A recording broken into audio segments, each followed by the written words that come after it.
G ಸಂವಾದಕ್ಕೆ ಸ್ವಾಗತ. ಕರ್ನಾಟಕ ಕಾಂಗ್ರೆಸ್ ಸರ್ಕಾರದ ಮಹತ್ವಾಕಾಂಕ್ಷಿ ಯೋಜನೆ ಪಂಚ ಗ್ಯಾರಂಟಿಗಳು. ಅದರಲ್ಲಿ ಗೃಹಲಕ್ಷ್ಮಿ ಬಗ್ಗೆ ಇವತ್ತು ನಾವು ಡೀಟೇಲ್ ಆಗಿ ಚರ್ಚೆ ಮಾಡಬೇಕಾಗಿದೆ. 3 ವರ್ಷ ಆದಮೇಲೆ ಕರ್ನಾಟಕದಲ್ಲಿ ಆಡಳಿತವನ್ನು ನಡೆಸ್ತಿರುವಂಥ ಕಾಂಗ್ರೆಸ್ಗೆ ಜ್ಞಾನೋದಯ ಆಗಿದೆ.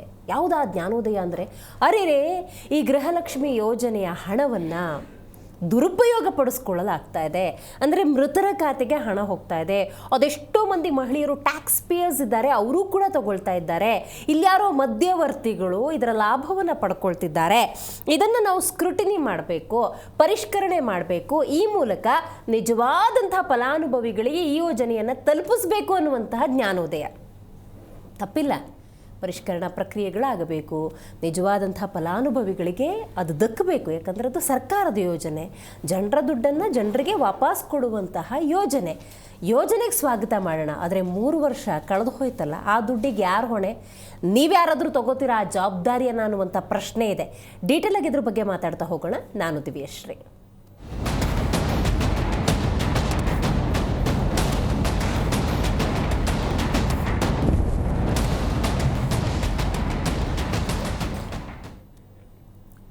ನನಗಿನ್ನೂ ಆ 2023 ವಿಧಾನಸಭಾ ಚುನಾವಣೆ ಸಂದರ್ಭ ನೆನಪಿದೆ. ಈ ಪಂಚ ಗ್ಯಾರಂಟಿಗಳ ಬಗ್ಗೆ, ಅದರಲ್ಲೂ ವಿಶೇಷವಾಗಿ ಗೃಹಲಕ್ಷ್ಮಿ, ಗೃಹಜ್ಯೋತಿ ಬಗ್ಗೆ ಮಾತಾಡಬೇಕಾದ್ರೆ, ಹೌದಾ ಉಚಿತವಾಗಿ ಕೊಡ್ತಾರಾ, ಈ ಥರದೊಂದು ಪ್ರಶ್ನೆಗಳು ಹುಟ್ಕೊಂಡಿತ್ತು. ಆಗ ಸ್ವತಃ ಸಿದ್ದರಾಮಯ್ಯನವರು, ಕಾಕಾ ಪಾಟೀಲ್, ಮಾದೇವಪ್ಪ, ನಿಂಗೂ ಫ್ರೀ ಅಂದ್ಬಿಟ್ರು. No, it is not like that. ಕರ್ನಾಟಕದ ಅಷ್ಟು ಆರ್ಥಿಕ ತಜ್ಞರು ಅವತ್ತು ಉಲ್ಲೇಖ ಮಾಡಿದ್ರು, ನಿಜವಾದಂಥ ಫಲಾನುಭವಿಗಳಿಗೆ ಯೋಜನೆಗಳು ತಲುಪಬೇಕು. ಏಕದಮ್ 5 ಯೋಜನೆಗಳನ್ನು ಜಾರಿ ಮಾಡುವುದಲ್ಲ, ಆರ್ಥಿಕ ಸಮೀಕರಣ ಅನ್ನೋದಾಗಬೇಕಾಗತ್ತೆ, ಆದಾಯದ ಕ್ರೋಢೀಕರಣ ಅನ್ನೋದಾಗಬೇಕಾಗತ್ತೆ. ಅಳದು ತೂಗಿ ನಿರ್ಧಾರಕ್ಕೆ ಬನ್ನಿ ಅಂತ ನೋ, ಪ್ರತಿಷ್ಠೆಗೆ ಬಿದ್ದವರ ಹಾಗೆ ಕಾಂಗ್ರೆಸ್ನವರು ಅವತ್ತು ಇದ್ದು ಬದ್ದವರಿಗೆಲ್ಲ ಕೊಟ್ಟರು. ಇವತ್ತು ನೋಡಿ, ಮೃತರು ಅದೆಷ್ಟೋ ಮಂದಿ ಗೃಹಲಕ್ಷ್ಮಿ ಯೋಜನೆಯ ಫಲಾನುಭವಿಗಳಾಗಿದ್ದಾರೆ. ಮೃತರು ಹೆಂಗೆ ಸಾಧ್ಯ? ಅದು ಯಾರ ಹಣವನ್ನು ಬಳಕೆ ಮಾಡ್ಕೋತಿದ್ದಾರೆ ಅಲ್ವೇ? At the same time tax payers, ಇವತ್ತು ಕರ್ನಾಟಕದ ಸುಶಿಕ್ಷಿತ ಮತ್ತು ಪ್ರಜ್ಞಾವಂತ ಮಹಿಳೆಯರು ಬಸ್ಸಿಗೆ ಹತ್ತಿದ್ರೆ ಟಿಕೆಟ್ ತಗೋತಾರ್ರಿ. No, I am a tax payer. ನಾನು ಸಮರ್ಥಳಿದ್ದೇನೆ. ನಾನು ಶಕ್ತಿ ಯೋಜನೆ ಇದ್ದರೂ ಕೂಡ ಹಣವನ್ನು ಕೊಟ್ಟು ನಾನು ಬಸ್ನಲ್ಲಿ ಸಂಚಾರ ಮಾಡುವಷ್ಟು ಸಾಮರ್ಥ್ಯ ನನಗಿದೆ ಅನ್ನುವಂಥ ಮನೋಭಾವದ ನಡುವೆ ಏಕದಮ್ 2,000 ರೂಪಾಯಿ ಬಂದಾಗ ಯಾರಿಗೆ ತಾನೇ ಬೇಡ ಅನ್ನೋಕ್ಕಾಗತ್ತೆ? ಸೊ ಅದೆಷ್ಟು ಟ್ಯಾಕ್ಸ್ ಪೇಯರ್ಸ್ ಕೂಡ ಇದರ ಫಲಾನುಭವಿಗಳು. ಮಧ್ಯವರ್ತಿಗಳ ಹಾವಳಿ ಅಂತೂ ಸಿಕ್ಕಾಪಟ್ಟೆ ಆಗಿತ್ತು. ಯಾರ್ದೋ ಹೆಸರು ಮತ್ತಾರ್ದೋ ಖಾತೆ, ಯಾವುದೋ ಖಾತೆಗೆ ಹಣ ಹೋಗೋದು, ಅದರ ಫಲವನ್ನು ಮತ್ತಾರೋ ಉಣ್ಣುವಂಥದ್ದು, ಇಂತಹ ಒಂದು ಪರಿಸ್ಥಿತಿ ಇತ್ತು. ಇದೆಲ್ಲದರ ನಡುವೆ 3 ವರ್ಷದ ನಂತರ ಜ್ಞಾನೋದಯ ಆಗಿರುವಂಥ ಈ ಸರ್ಕಾರಕ್ಕೆ ಈಗ ಮಾರ್ಗಸೂಚಿಗಳನ್ನು ಅಳವಡಿಸ್ಕೊಳ್ಳುವಂಥ ನಿಟ್ಟಿನಲ್ಲಿ ದಿಟ್ಟ ನಿರ್ಧಾರಕ್ಕೆ ಮುಂದಾಗಿದ್ದಾರೆ. ಇದರ ಬಗ್ಗೆ ನಾವು ಡೀಟೇಲಾಗಿ ಮಾತಾಡಬೇಕಾಗತ್ತೆ. ಯಾಕಂತ ಹೇಳಿದ್ರೆ ಈಗ ಮತ್ತೊಂದು ಸತಿ ಅರ್ಜಿ ಹಾಕಬೇಕಂತೆ. ಸೊ ಅವತ್ತು ಗೃಹಲಕ್ಷ್ಮಿ ಯೋಜನೆ ಅಂದರೆ ಗೃಹಲಕ್ಷ್ಮಿ, ಗೃಹಜ್ಯೋತಿ ಯೋಜನೆಗಳು ಅಂದಾಗ ಆನ್ಲೈನಲ್ಲಿ ಸಬ್ಮಿಷನ್ನು, ಈ ಥರದ್ದೆಲ್ಲ ಒಂದಷ್ಟು ಪ್ರಕ್ರಿಯೆಗಳಿತ್ತು. ಇವತ್ತು ಆ ಶಕ್ತಿ ಯೋಜನೆಯಲ್ಲೂ ಕೂಡ ನೀವು ಗಮನಿಸಬಹುದು, ಸ್ಮಾರ್ಟ್ ಕಾರ್ಡ್ ಅಂಥೇಳಿ ಕಾರ್ಡ್ ಕೊಡುವಂಥ ಪ್ರಕ್ರಿಯೆಗಳಿದ್ದಾವೆ. ಸೊ ಹಾಗಾಗಿ ಇದು ಯಾವ ರೀತಿ ಮಾರ್ಗಸೂಚಿ? ಈಗ 3 ವರ್ಷಗಳ ಕಾಲ ಜನರ ದುಡ್ಡಂತಾನೆ ನೀವು ಗೃಹಲಕ್ಷ್ಮಿ, ಗೃಹಜ್ಯೋತಿ, ಯುವ ನಿಧಿಲಿ ಕೊಟ್ಟಿರೋದು, ಇಲ್ಲಿ ಅಕ್ರಮ ಆಗಿದೆಯಲ್ಲ, ಜನರ ದುಡ್ಡು ಪೋಲಾಗಿದೆಯಲ್ಲ, ಹೆಂಗೆ ರಿಕವರಿ ಮಾಡ್ತೀರಿ? ಪ್ರಾಕ್ಟಿಕಲಿ ಇದು ಪಾಸಿಬಲ್ಲ? ಈಗೇನೋ ಹೊಸ ಮಾರ್ಗಸೂಚಿ ಅಂತಿದ್ದೀರಲ್ಲ, ಅದು ಹೆಂಗೆ? ಆ ಮಾರ್ಗಸೂಚಿಯಿಂದ ಅಕ್ರಮ ಆಗೋದೇ ಇಲ್ವಾ? ಹೀಗೆ ಹಲವಾರು ಪ್ರಶ್ನೆಗಳಿದ್ದಾವೆ. ಈ ಬಗ್ಗೆ ಮಾತಾಡಲಿಕ್ಕೆ ಮೊದಲನೇದಾಗಿ ನಮ್ಮ ಕಾರ್ಯಕ್ರಮದಲ್ಲಿ ಕಾಂಗ್ರೆಸ್ ವಕ್ತಾರರಾಗಿರುವಂಥ ಬಾಲಕೃಷ್ಣ ಯಾದವ್ ಅವರಿದ್ದಾರೆ. ನಮಸ್ಕಾರ. JDS ವಕ್ತಾರರಾಗಿರುವಂಥ ನಾಗೇಂದ್ರ ಬಾಬು ಪ್ರಸಾದ್ ಅವರಿದ್ದಾರೆ. ನಮಸ್ಕಾರ. ಬಾಲಕೃಷ್ಣ ಅವರೇ, 3 ವರ್ಷದ ನಂತರ ಜ್ಞಾನೋದಯ ಆಗಿಬಿಟ್ಟಿದೆ. ಈಗ ಮಾರ್ಗಸೂಚಿ ಅಂದರೆ ಹೆಂಗೆ ಅದು? ನೋಡಿ, ಸರ್ಕಾರದ ಯಾವುದೇ ಯೋಜನೆಗಳು ಇವತ್ತು 2023ರಿಂದ ಬಂದ ಯೋಜನೆಗಳಷ್ಟೇ ಅಲ್ಲ, ಏನು 1950 ಸರ್ಕಾರಗಳು ಬಂದವು, ಅಲ್ಲಿಂದ ಇಲ್ಲಿಯವರೆಗೂ ಕೂಡ ಅನೇಕ ರಾಜ್ಯ ಸರ್ಕಾರಗಳು ಆಡಳಿತವನ್ನು ನಡೆಸಿವೆ, ಕೇಂದ್ರದಲ್ಲಿ ಕೂಡ ಆಡಳಿತ ನಡೆಸಿವೆ, ಕೇಂದ್ರ ಸರ್ಕಾರದ ಅನೇಕ ಯೋಜನೆಗಳು ಕೂಡ ಇದ್ದವು. ಓಕೆ. ಸೊ ಈ ಯೋಜನೆಗಳನ್ನು ಕೆಲವು ಸಂದರ್ಭಗಳಲ್ಲಿ ಆರಂಭದಾಗ ಏನು ನಾವು ಯೋಜನೆಗಳನ್ನು ಮಾಡಿರ್ತೀವಿ ಒಂದು ಸದುದ್ದೇಶ ಇಟ್ಕೊಂಡು, ಆ ಯೋಜನೆಗಳನ್ನ ಯಥಾವತ್ತವಾಗಿ ಯಾವಾಗಲೂ ಕೂಡ ಜಾರಿ ಮಾಡ್ಕೊಂಬರೋಕ್ಕಾಗಲ್ಲ. ಯಾಕಂತೇಳಿದ್ರೆ ಪರಿಷ್ಕರಣೆ ಅಂತಕ್ಕಂಥದ್ದು ಯಾವಾಗಲೂ ಕೂಡ ನಡೀತಾ ಇರ್ತದೆ. ಇದಕ್ಕೆ ಕಾರಣ ಏನು ಅಂತ ಹೇಳಿದ್ರೆ, ಇವತ್ತು ಗೃಹಲಕ್ಷ್ಮಿ ಯೋಜನೆಗೆ ಸಂಬಂಧಪಟ್ಟಂತೆ ಓಕೆ, ಈಗೇನು ತಾವು ಹೇಳಿದ್ರಿ, ನಮ್ಮ ಒಂದು ಸರ್ಕಾರದಲ್ಲಿ ಯಾವುದೇ ರೀತಿಯ ಅಕ್ರಮ ನಡಿಲಿಕ್ಕೆ ಈ ಯೋಜನೆಯಲ್ಲಿ ನಾವು ಅವಕಾಶ ಮಾಡಿಕೊಟ್ಟಿಲ್ಲ.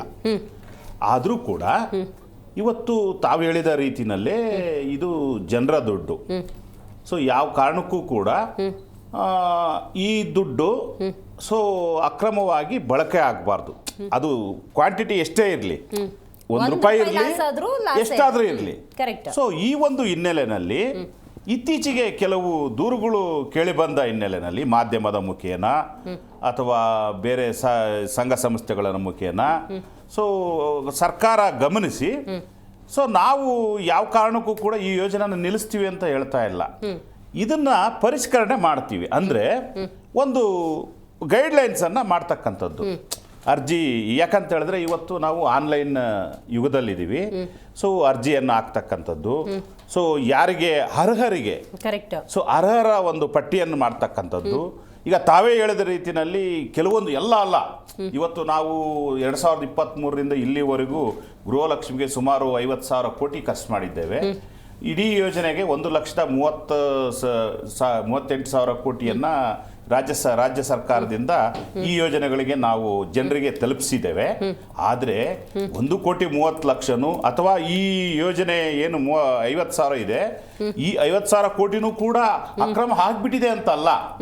ಇವತ್ತು ಈಗ ನೋಡಿ, ನಾನು ಕೇಂದ್ರ ಸರ್ಕಾರದ ಈಗ ಕೆಲವು ಯೋಜನೆ ನೋಡಿ, ನಮ್ದು ಆವಾಜ್ ಯೋಜನೆ ಅಂತ ಇತ್ತು, ಯಾವಾಗ ಇಂದಿರಾ ಆವಾಜ್ ಯೋಜನೆ ಅಂತ, ಅದನ್ನ ಇವ್ರೇನ್ ಮಾಡಿದ್ರು, ಸೆಂಟ್ರಲ್ ಗವರ್ಮೆಂಟ್ನವ್ರು ಬಂದ್ರು.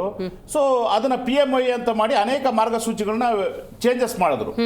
ಅಂದ್ರೆ ಪರಿಷ್ಕರಣೆ ನಡೀತಾ ಇರ್ತದೆ. ಈಗ ನಮ್ಮ ಇಂಡಿಯನ್ ಕಾನೂನುಗಳು ಬಹಳ ಇದ್ವು ಹಿಂದೆ, ಇವತ್ತು ಆ ಮಾರ್ಪಾಡು. ಯಾಕಂತ ಹೇಳಿದ್ರೆ ಬದಲಾವಣೆ ಜಗದ ನಿಯಮ. ಅದರಲ್ಲಿ ಏನೆಲ್ಲ ಅಂಶಗಳು ಬದಲಾವಣೆಗಳು ಆಗ್ಬೇಕು ಅಂತಕ್ಕಂಥದ್ನ ನಾವು ಕಾಲಕ್ಕೆ ಮಾಡ್ತಕ್ಕಂಥದ್ದು ಜ್ಞಾನೋದಯ ಅಲ್ಲ, ಅದು ಆಡಳಿತದ ನಿರ್ವಹಣೆ. ಮುಂದೆ ಒಂದು ಡೆವಲಪ್, ಅದು ಜನರ ಒಂದು ಹಿತದೃಷ್ಟಿಯಿಂದ ಡೆವಲಪ್ ಮಾಡ್ತಕ್ಕಂಥದ್ದು. ಹಿಂದೆನೂ ಮಾಡಿದೀವಿ ನಾವು, ಈಗನೂ ಅದನ್ನ ಕಂಟಿನ್ಯೂ ಮಾಡ್ತಾ ಇದೀವಿ.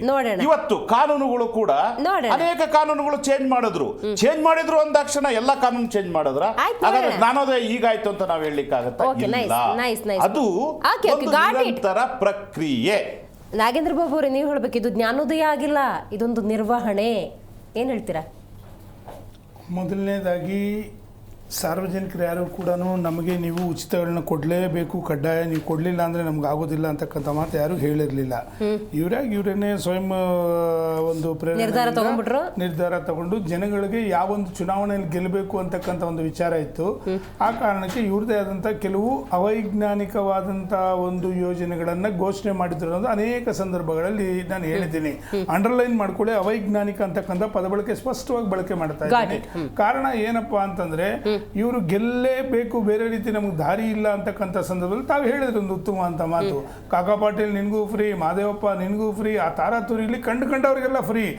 ಕೊಟ್ಟ ಮಾತನ್ನ ಉಳಿಸ್ಕೋಬೇಕಾಗ್ತದೆ. ಪದೇ ಪದೇ ಮಾನ್ಯ ಮುಖ್ಯಮಂತ್ರಿಗಳು, ಹಿಂದಿನ ಮುಖ್ಯಮಂತ್ರಿಗಳು ಒಂದು ಪದ ಬಳಕೆ ಮಾಡ್ತಾರೆ, ಕೊಟ್ಟ ಮಾತಿಗೆ ನಾವು ಬದ್ಧರಾಗಿದ್ದೀವಿ ಅಂತ. ನೋಡದಂತೆ ನಡೆದಿದೆ, ಕೊಟ್ಟ ಮಾತು ಎಲ್ಲ ಹೇಳಿದ್ದಾರೆ. ಮೇಡಮ್, ಈಗ ಕೊಟ್ಟ ಮಾತಂತೆ ಇವ್ರು ಏನಾದ್ರೂ ನಡ್ಕೊಂಡಿದ್ರೆ, ಮಾನ್ಯ ಕಾಂಗ್ರೆಸ್ ವಕ್ತಾರ, ನಾನು ಇಂಥ ಒಂದು ಯೋಜನೆಗಳು ಕೊಡುವಂತ ಸಂದರ್ಭದಲ್ಲಿ 5 ಯೋಜನೆಗಳಲ್ಲೂ ನಾನು ಫಸ್ಟ್ ಆಫ್ ಆಲ್ ಹೇಳ್ತಾ ಇದ್ದೀನಿ ನೋಡಿ. ಮೊದಲನೇದಾಗಿ ಗೃಹಲಕ್ಷ್ಮಿಯಲ್ಲಿ ಅನೇಕ ಸಂದರ್ಭಗಳಲ್ಲಿ ವಿರೋಧ ಪಕ್ಷಗಳು ಈ ವಿಚಾರವನ್ನು ಎದ್ದಂತ ಸಂದರ್ಭದಲ್ಲಿ ನಾನೊಂದು 50 ಸತಿ ಕೇಳಿದ್ದೀನಿ, 5,000 ಕೋಟಿ ಏನಾಯ್ತು, 5,000 ಕೋಟಿ ಏನಾಯ್ತು, 5,000 ಕೋಟಿ ಏನಾಯ್ತು. ಇವತ್ತಿನವರೆಗೂ ಹೇಳಲಿಲ್ಲ. ಒಟ್ಟೆ ಅವ್ರಿಗೆ ನಿಮಗೆ ಇದನ್ನು ಸಹಿಸ್ಕೊಳಕ್ ಆಯ್ತಾ ಇಲ್ಲ ಅಂತಂದ್ರು. ಇವತ್ತಿನವರೆಗೂ ಕೂಡ ಪಾಪ ನಿರುದ್ಯೋಗಿಗಳು ಬಡ್ಕೋತಾವ್ರು ಉತ್ತರ ಕರ್ನಾಟಕದಲ್ಲಿ. ಪಾಪ ನಮ್ಮ ಮನೆ ವಕ್ತಾರರು ಆ ಭಾಗದಿಂದ ಬಂದಿರತಕ್ಕಂಥವ್ರೆ, ನಾನೇನು ಅವ್ರ ಬಗ್ಗೆ ನಾನು ವಿರುದ್ಧವಾಗಿ ಮಾತಾಡ್ತಿಲ್ಲ. ಮತ್ತು ಯಾವೊಂದು ಖಾಸಗಿ ಒಂದು ವಾಹನ ಮಾಲೀಕರಿಗೆ ಯಾವ ರೀತಿ ಒಂದು ಕಣ್ಣಿಗೆ ಸುಣ್ಣ ಬೆಣ್ಣೆ ಇಟ್ಟರು ಅಂತಕ್ಕಂಥದ್ದು ನೋಡಿದ್ವಿ. ಯಾವೊಂದು ಸರ್ಕಾರ ಉಚಿತ ಬಸ್ ಕೊಟ್ಟಿದ್ದಾರೆ. ಇವತ್ತು ಕೂಡ ನೌಕರರು ಯಾಕೆ ಇವತ್ತಿನವರೆಗೂ ಕೂಡ ದಿನನಿತ್ಯ ಸ್ಟ್ರೈಕ್ಗಳು ಮಾಡ್ತಿದ್ದಾರೆ ಅಂತಕ್ಕಂಥದ್ದನ್ನು ನೋಡಿದ್ರೆ, ಇನ್ನು ಎಲ್ಲದಕ್ಕಿಂತ ಮುಖ್ಯವಾಗಿ 5 kg ಅಕ್ಕಿ ಇವತ್ತು ಕೊಡ್ತಾರೆ ಕೇಂದ್ರ ಸರ್ಕಾರ, ಮಿಕ್ಕಿದ 5 kg ಇವ್ರದ್ದು ಯಾವುದೇ ರೀತಿ ಇದರಲ್ಲಿ ಇನ್ವಾಲ್ವ್ಮೆಂಟು ಇಲ್ಲ. ಆ 5 kg ಅಕ್ಕಿಲಿ ಯಾವ ರೀತಿ ಆಚೆ ಕಡೆ ಮಾರ್ಕೊತಾ ಇದ್ದಾರೆ ಅಂತಕ್ಕಂಥದ್ದು ನೋಡಿದ್ದೀರಾ. ಈ 2,000 ವಿಚಾರ ಇಲ್ಲಿ ಹಿಂಗಿದೆ. ಎಲ್ಲದಕ್ಕಿಂತ ಮುಖ್ಯವಾಗಿ ನೀವು ನನಗೆ ಮೇಡಮ್ ಒಂದು ಗಂಭೀರವಾದಂಥ ವಿಚಾರ ಹೇಳ್ತಾ ಇದ್ದೀನಿ. ಮೊನ್ನೆ ವಕ್ತಾರರು ಕೂಡ ಮಾತಾಡ್ತಿದ್ರು, ಅದೇನೋ ಒಂದು ಪದ ಬಳಕೆ ಮಾಡಿದ್ರು, ಏನು ಅಂತೇಳಿ ಆಡಳಿತ ನಿರ್ವಹಣೆ ಅಂತಕ್ಕಂಥ ಪದ ಬಳಕೆ ಮಾಡಿದ್ರು. ಜ್ಞಾನೋದಯ ಆಗಿರೋದಲ್ಲ, ಅದು ನಿರ್ವಹಣೆಯ ಪ್ರಕ್ರಿಯೆ ಮೇಡಮ್ ನೋಡಿ, ಕರ್ನಾಟಕದ ಜನರಿಗೆ ಅನಗತ್ಯ ಹೊರೆಯಾದ ಗ್ಯಾರಂಟಿ ಯೋಜನೆ ಅನುಷ್ಠಾನ ಸಮಿತಿ ಅಧ್ಯಕ್ಷರು ಎಚ್ ಎಂ ರೇವಣ್ಣ ಅವರಿಗೆ 5,89,489 ರೂಪಾಯಿಗಳು ಸಂಬಳ. ಉಪಾಧ್ಯಕ್ಷರು ಸೂರಜ್ ಹೆಗಡೆ ಅವರಿಗೆ, ಪುಷ್ಪ ಅಮರನಾಥ್ ಮತ್ತೆ ಅವರ ಸಂಗಡಿಗರಿಗೆ 4,43,000. ಅಷ್ಟೇ ಅಲ್ಲದೆ ಎಚ್ ಎಂ ರೇವಣ್ಣ ಅವರ 12 ಕಚೇರಿಗಳ ಸಿಬ್ಬಂದಿಗೆ 6,51,000. ಎಸ್ ಆರ್ ಪಾಟೀಲ್ ಅವರ ಸಿಬ್ಬಂದಿ 11 ಜನಕ್ಕೆ 4,51,000. ಅಲ್ಲಿಂದ ಹಂಗೆ ಕೆಳಗೆ ಸೂರಜ್ ಹೆಗಡೆ ಅವರ 9 ಸಿಬ್ಬಂದಿ ಮತ್ತು ಅವರ ಮೇಂಟೆನೆನ್ಸ್ಗೆ 3,89,000. ಮತ್ತು ಅಮರನಾಥ್ ಅವರ ಸಿಬ್ಬಂದಿಗೆ 5,08,000. ಅಲ್ಲಿಂದ ಕೆಳಗೆ ಬಂದರೆ ಮೊರಾಸ್ ಖಾನ್ ಅವರ 10 ಜನ ಸಿಬ್ಬಂದಿಗೆ 3,87,000. ಗೂಳಿಗೌಡರ 7 ಜನ ಸಿಬ್ಬಂದಿಗೆ 3,26,000. ಈ ರೀತಿ ಅನೇಕ ಜನಕ್ಕೆ ಇವರು ಏನೊಂದು ಎಂಥದ್ದು ಅದನ್ನೇನಂತಾರೆ, ಅವರೇನೋ ಅನುಷ್ಠಾನ ಸಮಿತಿ ಏನೋ ಇತ್ತಲ್ಲ, ಸರಿ ಸುಮಾರು 12 ಕೋಟಿ ಸಂಬಳಗಳು ಕೊಡ್ತಾ ಇದ್ದೀರಾ. ಏನು ಮಾಡ್ತಾವ್ರಿ ಇವರು? ನಮ್ಮದು ಅವರೇನೋ ಹೇಳುದು ನಮ್ಮ ತೆರಿಗೆ ಹಣ ಅಂತೇಳಿ. ನಮ್ಮ ತೆರಿಗೆ ಹಣ ಎಲ್ಲಿ ಪೋಲಾಗ್ತಾ ಇದೆ ಅಂತಕ್ಕಂಥದ್ದನ್ನ ಮಾನ್ಯ ವಕ್ತಾರರೇ ನೀವೇನೇ ಇದಕ್ಕೆ ಉತ್ತರ ಕೊಡಬೇಕಾಗುತ್ತೆ. ನಂಬರ್ 1, ನಿಮ್ಮ ಯಾವೊಂದು ಮಹತ್ವಾಕಾಂಕ್ಷಿ ಯೋಜನೆಗಳಿದೆ, ಇವತ್ತು ನೀವು ಇದರಲ್ಲಿ ದಿನ ಬೆಳಗಾದ್ರೆ ಕೂಡ ಏನೊಂದು ಗೋಲ್ಮಾಲ್ ನಡೀತಾ ಇದೆ ಎಲ್ಲರಿಗೂ ಗೊತ್ತಿದೆ. ಮಾನ್ಯ ಸಚಿವರು ಮೇಡಮ್ ಇವತ್ತಿನವರೆಗೂ ಕೂಡ ನಮಗೆ ಇದರ ಬಗ್ಗೆ ಯಾವುದೇ ರೀತಿ ಕೋಟಿ ಲೂಟಿ ಆದರೂ ಕೂಡ ಅದಕ್ಕೆ ಉತ್ತರ ಕೊಡಲಿಲ್ಲ. 4-5 ಪಾಯಿಂಟ್ಗಳು ನಿಮಗೆ ಕೊಡ್ತೇನೆ. ಕಾಂಗ್ರೆಸ್ ಸರ್ಕಾರದ ಈ ಮಹತ್ವಾಕಾಂಕ್ಷಿ ಯೋಜನೆ ಗೃಹಲಕ್ಷ್ಮಿಲಿ ಮೇಡಮ್ ಸರಿ ಸುಮಾರು 70 GBA ಮುಖಾಂತರನೇ ಹಣ ಹೋಗ್ತಕ್ಕಂಥದ್ದು. GBA ಮುಖಾಂತರ ಹಣ ಹೋಗೋದಾದ್ರೆ ಎಲ್ಲೋಯ್ತು ದುಡ್ಡು, ಮತ್ತೆ ಯಾವ ರೀತಿ ತಪ್ಪುದಾರಿಲೋಯ್ತು? 3 ವರ್ಷಗಳಲ್ಲಿ ಗೃಹಲಕ್ಷ್ಮಿ ಯೋಜನೆಗೆ 75,000 ಕೋಟಿ ಇವರು ವಿತರಣೆ ಮಾಡಿದ್ದಾರೆ. 75,000 ಕೋಟಿಲಿ ಈ ರೀತಿ ಆಗೋದಿಕ್ಕೆ ಕಾರಣ ಏನ್ ಮಾಡ್ತಿದ್ರಿ 3 ವರ್ಷ? ಆಮೇಲೆ 19,020 ಗೃಹಲಕ್ಷ್ಮಿ ಹೆಸರಲ್ಲಿ ಒಂದೇ ಖಾತೆಗೆ ಹಣ ಹೋಗ್ತಾ ಇದೆ ಮೇಡಮ್. ಅದು ಹೇಗೆ ಯಾರ್ದದು ಖಾತೆ? ಒಂದೇ ಖಾತೆಗೆ ಯಾವ ರೀತಿ ಹೋಗ್ತಾ ಇದೆ? ಹಾಗಾದ್ರೆ ನಿಮ್ಮ ಇವ್ರು ಏನ್ ಮಾಡ್ತಿದ್ದಾರೆ? ಒಂದೇ ಖಾತೆಯಲ್ಲಿ 3 ತಿಂಗಳು ಬರೋಬರಿ 11.41 ಕೋಟಿ ರೂಪಾಯಿ ಹೋಗಿದೆ ಮೇಡಮ್. ಇನ್ನೆರಡೇ ವಿಚಾರ ಇದೆ. ಸರಿ ಸುಮಾರು GBA ಇದು CAG ವರದಿ ಪ್ರಕಾರ 23,262 ಫಲಾನುಭವಿಗಳಿಗೆ ಬ್ಯಾಂಕ್ ಖಾತೆನೇ ಇಲ್ಲ. 23,268 ಫಲಾನುಭವಿಗಳಿಗೆ ಬ್ಯಾಂಕ್ ಖಾತೆನೇ ಇಲ್ಲ ಮೇಡಮ್. ದಯಮಾಡಿ ಮೇಡಮ್ ಅದನ್ನ ಇಟ್ಕೊಳ್ಳಿ. ಬ್ಯಾಂಕ್ ಖಾತೆ ಇಲ್ಲದಿದ್ರು 46.52 ಕೋಟಿ ಸಂದಾಯ ಆಗಿದೆ ಮೇಡಮ್. ದಯಮಾಡಿ ಮಾಹಿತಿ ಕೊಡ್ತಾ ಇದ್ದೀನಿ. ಇನ್ನೊಂದು ವಿಚಾರ ಏನು ಅಂತಂದ್ರೆ 8,995 ಗೃಹಲಕ್ಷ್ಮಿ ಖಾತೆಗಳಿಗೆ 2 ಸಲ ಹಣ ಹೋಗಿದೆ. ಡಬಲ್ ಹಣ ಹೋಗಿದೆ. ಇದೆಲ್ಲ ಕೂಡ ತಿಂಗಳಿಗೆ 1,80,00,000 ಪದೇ ಹಣ ಜಮಾ ಆಗಿದೆ. ಇಷ್ಟೆಲ್ಲ ಆಗಿದೆ ಅಂತಂದ್ರೆ ಇದರ ಹಿಂದೆ ಯಾರಿದ್ದಾರೆ? ಯಾವ ಚುನಾವಣೆಗೆ ಈ ಹಣ ಹೋಗಿದೆ? ಅಲ್ಲೇ ಒಂದು ವಾಲ್ಮೀಕಿ ಹಗರಣದ್ದು ಒಂದು ಚುನಾವಣೆಗೆ 5,000 ಕೋಟಿ ಲೆಕ್ಕ ಕೊಡ್ಲಿಲ್ಲ. ಇದ್ರ ಬಗ್ಗೆ ನೀವು ಏನ್ ಹೇಳ್ತೀರಾ ಅಂತಕ್ಕಂಥದ್ದು ಅಂಕಿಅಂಶ ದಾಖಲಾತಿಯಲ್ಲಿರ್ತಕ್ಕಂಥದ್ದು. CAG ವರದಿ ನಂದಲ್ಲ ಇದು. ನಾನು ಯಾವುದೇ ಕಾರಣಕ್ಕೆ ನಾನು ವರದಿ ಕೊಟ್ಟಿಲ್ಲ. ದಯಮಾಡಿ ಇದಕ್ಕೆ ಅವ್ರ ಉತ್ತರ ಕೊಡಬೇಕಾಗುತ್ತೆ. ಈ ರೀತಿ ಸರ್ಕಾರದ ಹಣನ ಯಥೇಚ್ಛವಾಗಿ ತಿಂತಾ ಇದ್ದಾರೆ ಅಂತಕ್ಕಂಥದ್ದು ಸರ್ಕಾರದಲ್ಲ, ಜನರದ್ದು. ಬಾಲಕೃಷ್ಣ ಅವರೇ ನೀವು ಹೇಳಬೇಕು, 3 ವರ್ಷ ಗೃಹಲಕ್ಷ್ಮಿಗೆ ಅಂತ ಎಷ್ಟು ಸ್ಪೆಂಡ್ ಮಾಡಿದಿರಿ? ನೋಡಿ 3 ವರ್ಷ ಗೃಹಲಕ್ಷ್ಮಿಗೆ ಅಂತ ಎಷ್ಟು ಸ್ಪೆಂಡ್ ಮಾಡಿದಿರಿ? ಎಷ್ಟು ನಮಗೆ ಜನರ ದುಡ್ಡು ಲಾಸ್ ಆಗಿದೆ? ಫಸ್ಟ್ ಆ ಅಂಕಿ ಅಂಶ ಹೇಳಿ. ಅಂಡ್ ಅನುಷ್ಠಾನ ಸಮಿತಿಯವರು ಒಂದು ನಿಮಿಷ ಕೇಳಿಸ್ಕೊಂಡಾದ್ಮೇಲೆ ಉತ್ತರ ಕೊಡಿ.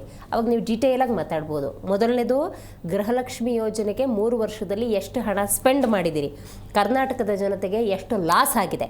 3ನೇದು, ಗ್ಯಾರಂಟಿ ಅನುಷ್ಠಾನ ಸಮಿತಿ ಅಂತ ಹೇಳಿ ಅಲ್ಲೊಂದಷ್ಟು ಸದಸ್ಯರನ್ನು ಅಧ್ಯಕ್ಷರನ್ನು ಕೂರಿಸಿ ಅವರಿಗೊಂದಷ್ಟು ಸಂಬಳ ನಿಗದಿ ಮಾಡಿ ಕೆಲಸ ಮಾಡಿಸ್ಕೊಂಡ್ರಲ್ಲ, ಅವ್ರು ಹಂಗಾರೆ ನೆಟ್ಟಕ್ಕೆ ಕೆಲಸ ಮಾಡಿಲ್ಲ ಅಂತ ಆಯ್ತು. ಕಿತ್ತಾಕಬೇಕಂಗಾದ್ರೆ ಯಾವಾಗ? ನೋಡಿ, ಮೊದಲನೇದಾಗಿ ಗೃಹಲಕ್ಷ್ಮಿ ಯೋಜನೆ ಏನು 2,000 ರೂಪಾಯಿ ಕೊಡೋಂಥ ಯೋಜನೆ ಇದೆ. ಸುಮಾರು ನಾವು ಇದುವರೆಗೂ ಒಂದು 75,000 ಕೋಟಿ ಕೊಟ್ಟಿದ್ದೀವಿ. 73,000 ಕೋಟಿ ಹಣವನ್ನು ಕೊಟ್ಟಿದ್ದೀವಿ.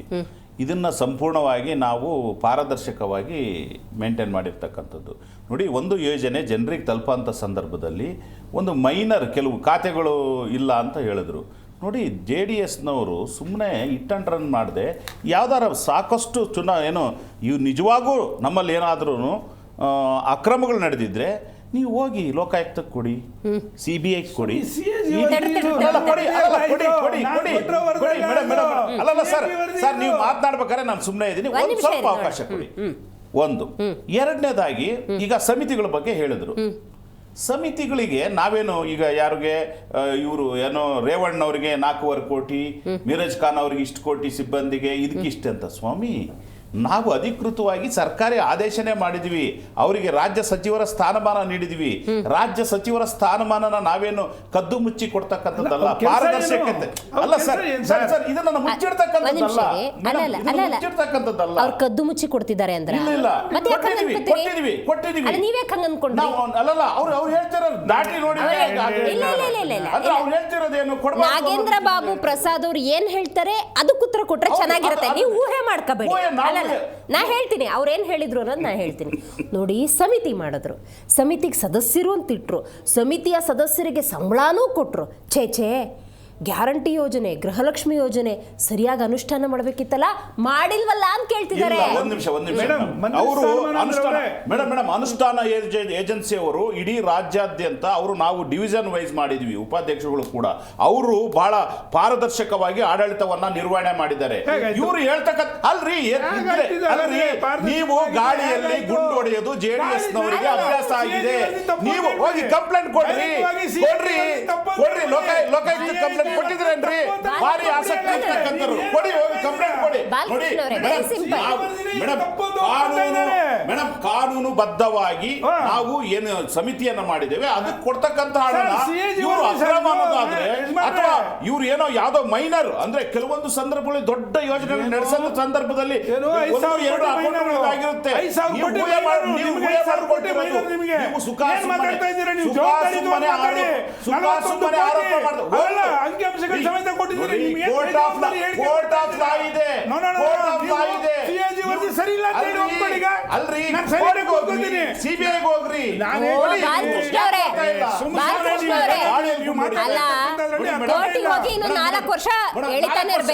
ಏನು ವ್ಯವಸ್ಥೆಯಲ್ಲಿ ನಾವು ಸರ್ಕಾರ ಒಂದು ಡಿಕ್ಟೇಟರ್ಶಿಪ್ ಆಗುತ್ತಾ?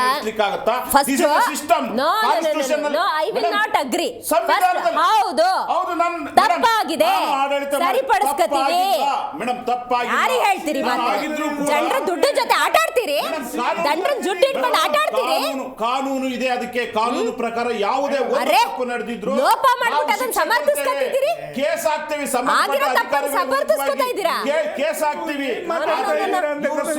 ಗಾಳಿಯಲ್ಲಿ ಗುಂಡು ಹೊಡಿತಕ್ಕಂಥದ್ದು, ಆರೋಪ ಮಾಡ್ತಕ್ಕಂಥದ್ದು ಅವ್ರದ್ದು ಫಾರ್ಮಲ್ ಸಾಂಪ್ರದಾಯಿಕವಾಗಿ ಆರೋಪ ಅಷ್ಟೇ ಅವ್ರದ್ದು. ನಮ್ಮ ಒಂದು ಅಭಿವೃದ್ಧಿ ಯೋಜನೆಗಳ ಸಹಿಸಲಾರದೆ ಮಾತನಾಡ್ತಕ್ಕಂಥದ್ದು ಅಷ್ಟು ಬಿಟ್ರೆ ಇವರು ಯಾವ ಕಾರಣಕ್ಕೂ ಕೂಡ ಇವರು ಬರೇ ಬಾಯಿನಲ್ಲಿ ಹೇಳ್ತಾರೆ ಹೊರತು ಕೃತಿನಲ್ಲಿ ಮಾಡಲ್ಲ. ಕೊಡಿ ನೀವು ಕಂಪ್ಲೇಂಟ್. ನಾನು ಹೇಳ್ತೀನಿ, ನಾನು ಸ್ಪೆಸಿಫಿಕ್ ಹೇಳ್ತಾ ಇದ್ದೀನಿ, ಕೊಡಿ ನೀವು ಕಂಪ್ಲೇಂಟ್. ಯಾಕೆ ಕೊಡ್ತಾ ಇಲ್ಲ? ನೀವು ಲೋಕಾಯುಕ್ತ ಕೊಟ್ಟಿದ್ರೇನ್ರಿ ಕಂಪ್ಲೇಂಟ್? ಇದೇನ ನಿಮ್ JDS ನ ಜವಾಬ್ದಾರಿ? ಇದೇನ ನಿಮ್ ಜವಾಬ್ದಾರಿ?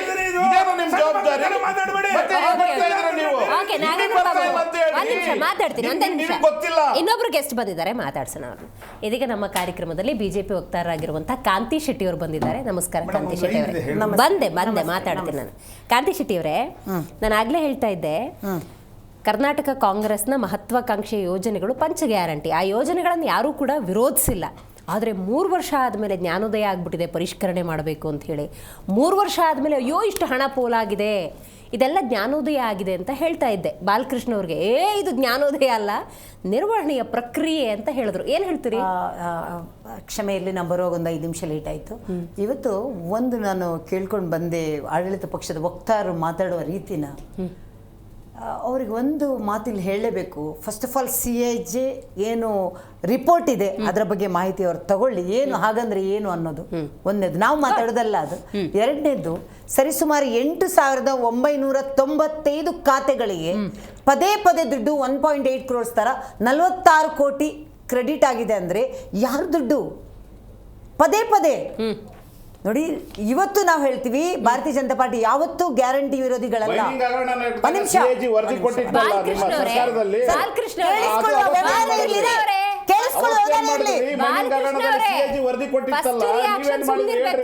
ಫಸ್ಟ್ ರಿಯಾಕ್ಷನ್ ಅವ್ರ ಅಭಿಪ್ರಾಯ ಮನ್ಸಕ್ ಬಿಟ್ಬಿಡ್ಬೇಕು. 23,262 ಖಾತೆಗಳೇ ಇಲ್ಲ. ಮತ್ತೆ ಯಾರ್ದೋ ಖಾತೆಗೆ ದುಡ್ಡು ಹಾಕಿದ್ರಲ್ಲ 46 ಕೋಟಿ, ಯಾರಪ್ಪನ ದುಡ್ಡು? ನಾವು ಯಾರು ಅಲ್ರಿ, ಅದು ಯಾರ್ದು ನೀವೇ ರೀತಿನಲ್ಲ. ನಾವು ಕರೆಕ್ಟಾಗಿ ಹಾಕಿದೀವಿ. ಯಾವ್ದಾದ್ರು ತಪ್ಪುಗಳಿದ್ರೆ ಹೇಳಿ, ಅದನ್ನ ನಾವು ಖಂಡಿತವಾಗೂ ನಾವು ಕಾನೂನು ಕ್ರಮಗಳು ಕೈಗೊಳ್ತೀವಿ. ಅದನ್ನೇ ಹೇಳಿದ್ದು. 23ರಲ್ಲಿ ಸ್ಪೆಸಿಫಿಕ್ ಅಂತ ತೋರಿಸಿ.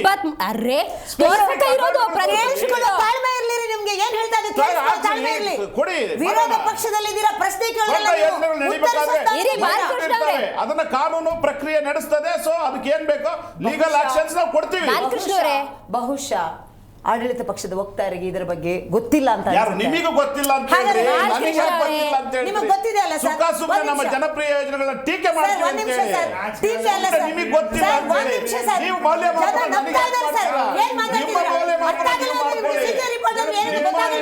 ಅದೇ ಸಿಎಜಿ ರಿಪೋರ್ಟ್ ನಿಮ್ಮ ಯಡಿಯೂರಪ್ಪನವ್ರ ಸರ್ಕಾರ ಸಿಎಜಿ ರಿಪೋರ್ಟ್ ಕೊಟ್ಟಿತ್ತು. ಅದ್ರ ಬಗ್ಗೆ ಫಸ್ಟ್ ರಿಯಾಕ್ಷನ್ ಅಂತ ಗೊತ್ತಾಗ್ತಿಲ್ಲ ನಿಮಗೆ, ಬಿಟ್ಬಿಡಿ. ಗೊತ್ತಿಲ್ಲ. ಒಂದು ನಾನು ಹೇಳ್ತಾ ಇದ್ದು ಪದೇ ಪದೇ ಗೊತ್ತಿಲ್ಲ ಅಂತ ಹೇಳ್ಬೇಡಿ.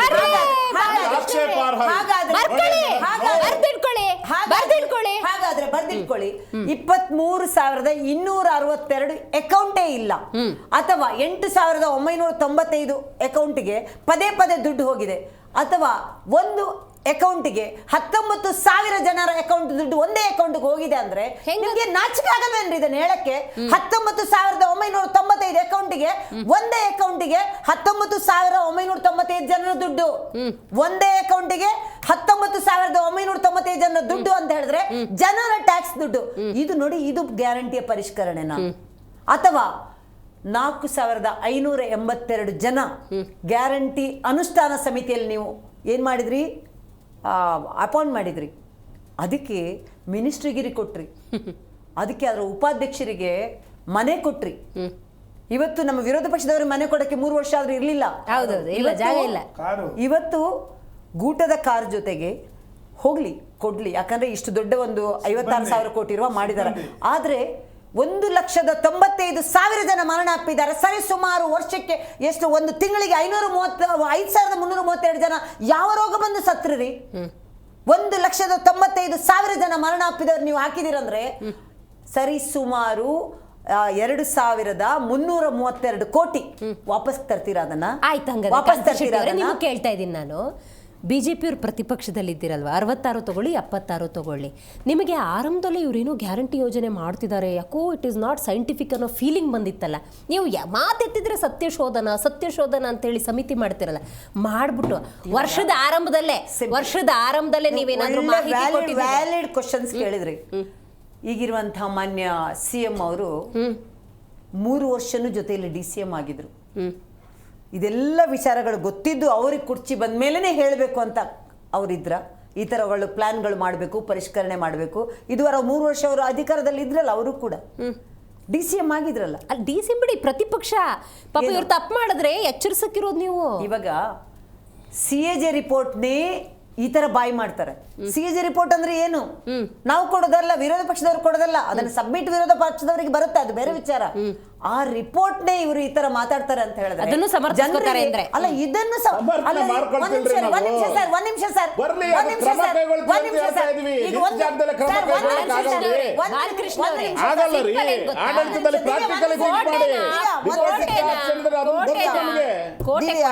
ಬೀಗ ಹಾಕಿದ್ರೆ ಬಂದಿದೆ. ಹೌದ್ರಾ? ಒಪ್ಕೊಳ್ತೀವಿ, ಗೌರವ ಕೊಡ್ತೀವಿ, ಆ ಉದ್ದೇಶಕ್ಕೆ ನಾವು ಪರಿಷ್ಕರಣೆ ಮಾಡ್ತಾ ಇದೀವಿ.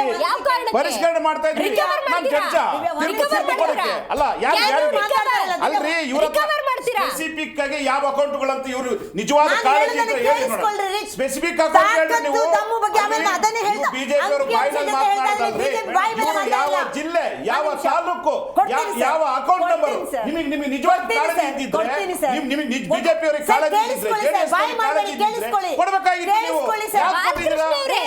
ಕೊಡಿರಿ, ಅರ್ಜಿ ಕೊಡ್ರಿ, ಹೇಳ್ರಿ. ನಮಗೆಲ್ಲ ಗೊತ್ತು CAG ವರದಿ. ಅಲ್ರಿ, ಅಕೌಂಟ್ ವೇರಿಯೇಷನ್ ಆಗಿದೆ. ಒಂದ್ ನಿಮಿಷ ಯುವರ್ ನಾಟ್, ನೀವು ವ್ಯಾಲ್ಯೂಯೇಟ್ ಮಾಡಕ್ ಬರಬೇಡಿ. ನೀವು ಕೇಳಿಸ್ಕೊಳ್ರಿ. ನೀವು ಆರೋಪ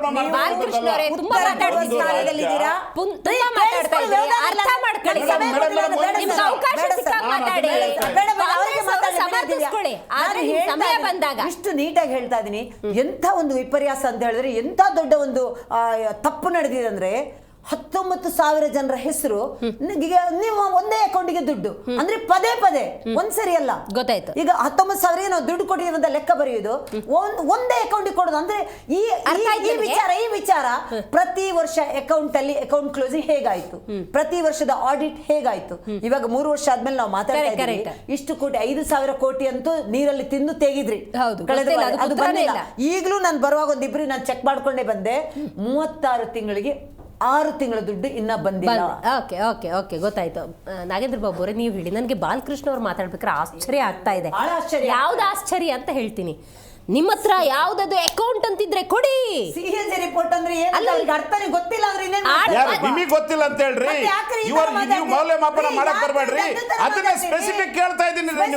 ನೀವು ರಾಜಕೀಯ ಇಚ್ಛಾಶಕ್ತಿ ಇದ್ರೆ ಹೇಳ್ರಿ. ನೀವು ಆ ರಿಪೋರ್ಟ್ ಅದು ಏನ್ ಬೇಕೋ ನೋಡ್ರಿ, ನಮ್ಮ ಅನುಷ್ಠಾನ ಸಮಿತಿ ಅದ್ರ ಕ್ರಮ ಕೈಗೊಂಡಿದೆ ರೀ. ಅದು ಯಾರಾದ್ರೂ ತಪ್ಪು ಅಧಿಕಾರಿಗಳು ತಪ್ಪು ಇದ್ರೆ ಅವರಿಗೆ ಕಾನೂನು ಶಿಕ್ಷೆ ಕೊಡ್ತದೆ. ನಾವು ಶಿಕ್ಷೆ ಕೊಡಕ್ಕಾಗುತ್ತಾ? ಏನ್ ಮಾತಾಡ್ತಾ ಇದಾರೆ ಮೇಡಮ್ ಇವರು? ಅಲ್ಲ ಮೇಡಮ್, ಇವ್ರು ಏನ್ ಮಾತಾಡ್ತಾ ಇದಾರೆ? ಮೌಲ್ಯಮಾಪನ ಇವ್ರು ಅಲ್ರಿ, ನೀವ್ ಯಾರ್ರಿ ಮೌಲ್ಯಮಾಪನ ಮೇಡಮ್? ಪದಪ್ರಯೋಗ ಯಾವಾಗ್ಲೂ ಪದಪ್ರಯೋಗ ಸರಿಯಾಗಿ ಬಳಕೆ ಮಾಡಕ್ ಹೇಳ್ರಿ. ಏನದು ಇವ್ರೊಬ್ಬರ ಮಾತಿನ ಇದಿರೋದು ಇರ್ತಕ್ಕಂಥದ್ದು. ಪದ ಬಳಕೆ ಸರಿಯಾಗಿ ಮಾಡಿ ಅಷ್ಟೇ ನಾನು ಹೇಳೋದು. ನೀವೇನಾಗ ಮಾತಾಡ್ರಿ, ಪದ ಬಳಕೆಗಳು ಸರಿಯಾಗಿರ್ಲಿ. ಇನ್ನೊಬ್ರು ಮೌಲ್ಯಮಾಪನ ಮಾಡಬೇಡಿ.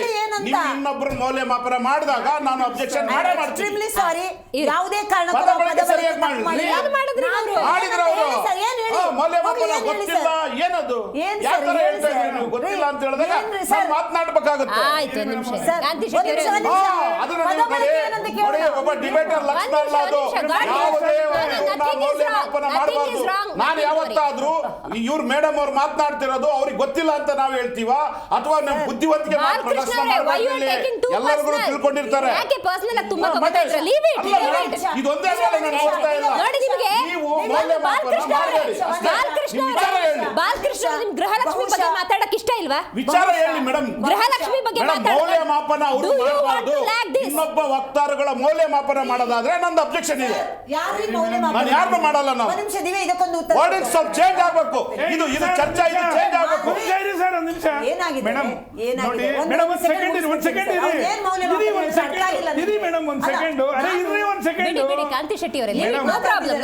ಚಾನೆಲ್ಗಳು ಬದಲಾವಣೆ ಮಾಡ್ಬಿಡ್ತಾರೆ ಮೇಡಮ್. ಈ ರೀತಿ ಕೈ ಮುಗಿತೀನಿ ಸುಮ್ಮನೆ ಅನ್ನೆಸರಿ. ನೋಡಿ, ಮೊನ್ನೆ ಕಾಂಗ್ರೆಸ್ ವಕ್ತಾರರಿಗೆ ಅವರು ಒಳ್ಳೆ ನನ್ನ ಪ್ರಶ್ನೆಗೆ ಒಂದು ಉತ್ತರ ಕೊಡಿ. ಯಾಕಂದ್ರೆ ಜನರಿಗೆ ಭಾವನೆ ಬರುತ್ತೆ. ಈಗ ಬಾಲಕೃಷ್ಣ ಅವ್ರು ಹೇಳಿದ್ರು, ಪ್ರತಿಪಕ್ಷದವ್ರಿಗೆ ನಿಮ್ಮ ಹತ್ರ ಡೇಟಾ ಇದ್ರೆ ಕಾಂತಿ ಶೆಟ್ಟಿ ಅವರೇ ಪ್ರಶ್ನೆ. ಹೌದೌದು, I got it. Nothing to worry. I am here. Nothing to worry. Calm. ಈಗ ನನ್ನ ಪ್ರಶ್ನೆ ಏನ್ ಗೊತ್ತಾ, ಜನಕ್ಕೆ ಬಾಲಕೃಷ್ಣ ಅವ್ರು ಮಾತಾಡಿದಾಗ ಬಂದಿರುತ್ತೆ, ಪ್ರತಿಪಕ್ಷವಾಗಿ ನಿಮ್ಮ ಹತ್ರ ಯಾವ್ದಾದ್ರು ಡೇಟಾ ಇದ್ರೆ ಅದನ್ನ ನಮಗೆ ಕೊಟ್ಬಿಡಿ ಅಂತ ಹೇಳ್ತಾರೆ. ಇರ್ರಿ ಮೇಡಮ್ ಅವರೇ ಒಂದ್ ನಿಮಿಷ ಇರಿ ಅಂತ ಹೇಳ್ತಾರೆ. ನಾನು ಕೇಳೋದು, ಇವರು ಒಂದು ಯೋಜನೆ, ಮಹತ್ವಾಕಾಂಕ್ಷಿ ಯೋಜನೆ, ವರ್ಷಕ್ಕೆ 56,000 ಕೋಟಿ ಹಾಕ್ತಾರೆ ಅಂದಾಗ ನಾನು ಯಾವ ಅಕೌಂಟಿಗೆ ಹಾಕ್ತೀನಿ ಅನ್ನೋ ಪರಿಜ್ಞಾನ ಬೇಕಲ್ವ? ಅದ್ರ ಬಗ್ಗೆ ನಾನು ಬೇಸಿಕ್ ಮಾತಾಡ್ತಾ ಇರೋದು. ಈ ಅಕೌಂಟ್ ಸರಿಯಾಗಿದೆಯಾ, ಇದು ಮೃತರ ಅಕೌಂಟಾ, ಈಶಿ ಟ್ಯಾಕ್ಸ್ ಪೇಯರ್, ಅದನ್ನು ಚೆಕ್ ಮಾಡ್ಕೊಂಡು ಹಾಕಬೇಕಲ್ವಾ? ಅದನ್ನ ನಾನು ಬೇಸಿಕ್ ಅದನ್ನ ಮಾತಾಡ್ತೀನಿ. ಏನು ಹೇಳ್ತಾರೆ ಅದ್ರ ಬಗ್ಗೆ? ಆರಂಭದಲ್ಲಿ ದಿವ್ಯಾ ಮೇಡಮ್ ನಾನು ಸ್ಪಷ್ಟವಾಗಿ ಹೇಳಿದ್ದೀನಿ, ಸಮಾಧಾನವಾಗಿ ಕೂಡ ಮಾತಾಡಿದ್ದೀನಿ. ಅನುಷ್ಠಾನ ಸಮಿತಿ ಮಾಡಿರೋದೇ ಅದಕ್ಕೋಸ್ಕರ.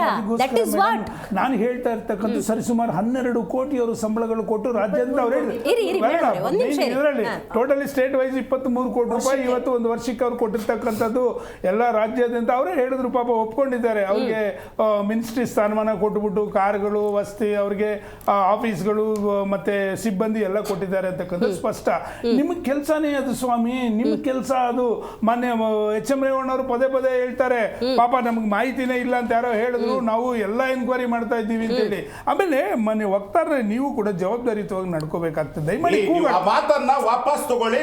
ದಯಮಾಡಿ ನಾನು ಪದೇ ಪದೇ ಹೇಳ್ತಾ ಇದ್ದೀನಿ, ಜವಾಬ್ದಾರಿಯಾಗಿ ನಡ್ಕೊಳ್ಳಿ. ನೀವು ಡೈರೆಕ್ಷನ್ ಕೊಡಕ್ ಬರಬೇಡಿ. ನೀವು ಒಬ್ರಿಗಲ್ರಿ ಮಾತಾಡಕ್ ಬರೋದು. ನಾನು ಒಪ್ಪೋದಿಲ್ಲ ಮೇಡಮ್, ನಾನು ಒಪ್ಪಲ್ಲ. ಇವ್ರು ನೋಡಿ ಮೇಡಮ್, ನೀವು ಜವಾಬ್ದಾರಿಯಾಗಿ ನಡ್ಕೊಳ್ಳಿ ಅವ್ರು ಬೇಡ. ಅವ್ರದ್ದು ಏನಾಯ್ತು ಅವ್ರದ್ದು ಹೇಳಿ.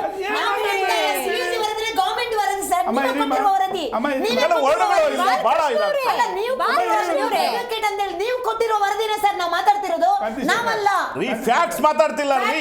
ನಾನು ಪದ ಬಳಕೆಗಳು ಕೆಲವು ನೀವು ತಪ್ಪು ಮಾತಾಡ್ತಾ ಇದ್ರೆ ಅದನ್ನ ಹೇಳ್ತಾ ಇದ್ದೀನಿ. ನಾನು ಅದನ್ನ ಹೇಳಿ ಅಷ್ಟೇ. ನಾವೇನು ಇಲ್ಲೇನೋ ಯಾರು ಇದು ಮಾಡಕ್ ಬಿಡಿ ಬಿಡಿ ಬಿಡಿ ಮೇಡಮ್ ಓಕೆ ಕಂಟಿನ್ಯೂ. ಮೊದಲು ಮನೆ ಕಾಂಗ್ರೆಸ್ ವಕ್ತಾರನ್ನ ಒಂದು ಸ್ಪಷ್ಟವಾದ ಸಮಾಧಾನ ಕೈ ಮುಗಿದು ಕೇಳ್ತಾ ಇದ್ದೀನಿ, CAG ವರದಿ ಅಂದ್ರೆ ಏನು ಅಂತಕ್ಕಂಥದ್ದು. ಅಮ್ಮ ಇರಿಬ ಒಂದ್ ನಿಮಿಷ ದಯಮಾಡಿ ಅದಕ್ಕೆ ಎಕ್ಸ್ಪ್ಲನೇಷನ್ ಕೊಡಿ, ನಮಗಂತೂ ಗೊತ್ತಿಲ್ಲ ಪಾಪ, ನಾವೇನೋ ದಡ್ರು, ನಾವು ವಿರೋಧ ಪಕ್ಷದಲ್ಲಿ ಸರಿ ಇಲ್ಲ. ಮತ್ತೆ ಹೇಳ್ತಿದ್ದೀನಿ, ತಿಂಗಳಿಗೆ 1,80,00,000 ಪದೇ ಪದೇ ಹಣ ಹೋಗ್ತಾ ಇದೆ, ಯಾಕೆ ಇವ್ರ ಕಣ್ಣಿಗೆ ಗೊತ್ತಾಗ್ತಾ ಇಲ್ಲ ಅಂತಕ್ಕಂಥದ್ದು ಮೊದಲನೇದಾಗಿ ಹೇಳಬೇಕು. ಎರಡನೇದು 10,36,308 ಫಲಾನುಭವಿಗಳಿಂದ ಮೇಡಮ್ ಖಾತೆ ಬದಲಾವಣೆ ಆಗ್ತಾ ಇದೆ ಮೇಡಮ್. ಏನು ಇವ್ರು ಇನ್ನೇನು ಅನುಷ್ಠಾನ ಸಮಿತಿ ಹೋಗಿ ಎನ್ಕ್ವೈರಿ ಮಾಡಿದ್ರು, ಒಂದಲ್ಲ ಎರಡಲ್ಲ 10 ಲಕ್ಷ ಖಾತೆಗಳು, 10,36,000 ಖಾತೆಗಳು ಇದು ಬದಲಾವಣೆ ಆಗ್ತಾ ಇದೆ ಫಲಾನುಭವಿಗಳದ್ದು. ಇನ್ನು ಎಲ್ಲದಕ್ಕಿಂತ ಮುಖ್ಯವಾಗಿ ಗೃಹಲಕ್ಷ್ಮಿ ಯೋಜನೆಯಿಂದ ಎಷ್ಟು ಜನ ಕೈ ಬಿಟ್ರಿ ಸ್ವಾಮಿ ಇದುವರೆಗೂ? ನೀವು ತೆಗ್ದಿದ್ದೀರೇನೋ ಮಾಹಿತಿ ಕೊಟ್ಟಿದ್ದೀರಾ ಜನಗಳಿಗೆ ಇವತ್ತಿನವರೆಗೂ? ನಿಮ್ಮಲ್ಲಿ ಹಣ ಇಲ್ಲ, ನೀವೇನು ಮಾಡ್ಕೊಂಡಿದ್ದೀರಾ ಅಂತಂದ್ರೆ ಹೊಸ ದಾರಿನ ಹುಡುಕೊಂಡಿದ್ದೀರಾ. ಈ ಯೋಜನೆಗಳಲ್ಲಿ ಅನರ್ಹರಿದ್ದಾರೆ, ಅವ್ರನ್ನ ನೀವು ಯೋಜನೆ ಮಾಡೋವಾಗ ಯಾಕೆ ನಿಮ್ಗೆ ಅಷ್ಟೊಂದು ತಲೆ ಓಡಲಿಲ್ಲ, ಮತ್ತೆ ಇವ್ರು ಫಲಾನುಭವಿನ ಇಲ್ವಾ ಅಂತ ಹೇಳಿ ನಾನು ಆಗ್ಲೇ ಹೇಳಿದ್ದೀನಿ. ಕಾಕಾ ಪಾಟೀಲ್, ಮಹಾದೇವಪ್ಪ, ನಿನಗೂ ಫ್ರೀ ಅಂತಕ್ಕಂಥ ಅವೈಜ್ಞಾನಿಕವಾದಂಥ ಯೋಜನೆಗಳು ತಂದ್ರಿ. ಇದು ನೀವೊಂದು ಒಳ್ಳೆ ಪ್ರಶ್ನೆ ಕೇಳಿದ್ರೆ ಮೇಡಮ್, ನಿಜವಾಗ್ಲೂ ನಿಮಗೆ ನಾನು ಅಪ್ರಿಷಿಯೇಟ್ ಮಾಡ್ತೀನಿ. ಅವ್ರು ಕೇಳ್ತಾ ಇದ್ರು, ನೀವು ಯಾಕೆ ವಿರೋಧ ಪಕ್ಷ ನೀವು ಕೇಳ್ತಾ ಇದ್ದೀರಿ, ವಿರೋಧ ಪಕ್ಷದವರಾಗಿ ನೀವೇ ಕೇಳ್ತಿಲ್ಲ ಅಂತ ಹೇಳಿ. ಇವರು ಜನಗಳಿಗೆ ಯಾವ ರೀತಿ ತಪ್ಪುದಾರಿ ಇಡಿಸಿದ್ರು ಅಂದ್ರೆ, ನಾವು ಒಳ್ಳೆ ಯೋಜನೆಗಳನ್ನು ಕೊಟ್ರೆ, ಬಡವರಿಗೆ ಯೋಜನೆಗಳನ್ನು ಕೊಟ್ರೆ ತಪ್ಪುದಾರಿ ಇಡಿಸ್ತಾರೆ ವಿರೋಧ ಪಕ್ಷದವರು ಅಂತಕ್ಕಂಥ ಗೂಬೆ ನಮ್ಮ ಮೇಲೆ ಕೂರಿಸಿದ್ದೀವ್ರೆ. ದಯಮಾಡಿ ಯಾವುದೇ ಕಾರಣಕ್ಕೂ ನಾವೇನಾದ್ರೂ ಒಂದು ಜನಗಳಿಗೆ, ಬಡ ಜನಕ್ಕೆ ಏನಾದ್ರು ಮಾಡಕ್ ಹೋಗ್ತೀವಿ ಅಂದ್ರೆ ಅತಿ ದೊಡ್ಡ ವಿರೋಧ ಮಾಡಿದವ್ರು ಇವರೇ ಅಂತಕ್ಕಂಥದನ್ನ ಅದನ್ನ ಪ್ರತಿಪಕ್ಷದವ್ರು ವಿರೋಧ ಮಾಡಂಗ್ ಇರ್ಲಿಲ್ಲ, ಆ ತರ ಸಿಚುವೇಶನ್ ಬಂದ್ಬಿಡ್ತು. ಅವರು ಇವೇನ್ ಮಾಡ್ಬಿಟ್ರು ನೋಡಿ, ನಾವೇನೋ ಕೊಡ್ತಾ ಇದ್ದೀವಿ ಬಡವರಿಗೆ, ವಿರೋಧ ಮಾಡ್ತಿದ್ರು ಅಂತೇಳಿ. ಮತ್ತೆ ಇನ್ನು ಎಲ್ಲದಕ್ಕಿಂತ ಮುಖ್ಯವಾಗಿ ಈಗ ಹೊಸದಾಗಿ ಏನೇನೋ ಇದು ಆಲ್ಟರ್ ಮಾಡಬೇಕು ಅಂತ ನೋಡಿ. ಹಿಂದೆ ಮೇಡಮ್ ಪದೇ ಪದೇ ನಾನು ಇವತ್ತಿಗೂ ಕೂಡ ಮಾನ್ಯ ವಕ್ತಾರರೇ ಕೈ ಮುಗಿದು ಗೌರವವಾಗಿ ಕೇಳ್ತಾ ಇದ್ದೀನಿ. ನಿಮ್ಮ ಬಗ್ಗೆ ನನಗೆ ತುಂಬಾ ಗೌರವ ಇದೆ, ಪಕ್ಷದ ಬಗ್ಗೆನೂ ಗೌರವ ಇದೆ. 5,000 ಕೋಟಿ ಸ್ವಾಮಿ ಏನಾಗಿದೆ ದಯವಿಟ್ಟು ಜನಗಳು ತಿಳಿಸಿ ಸ್ವಾಮಿ.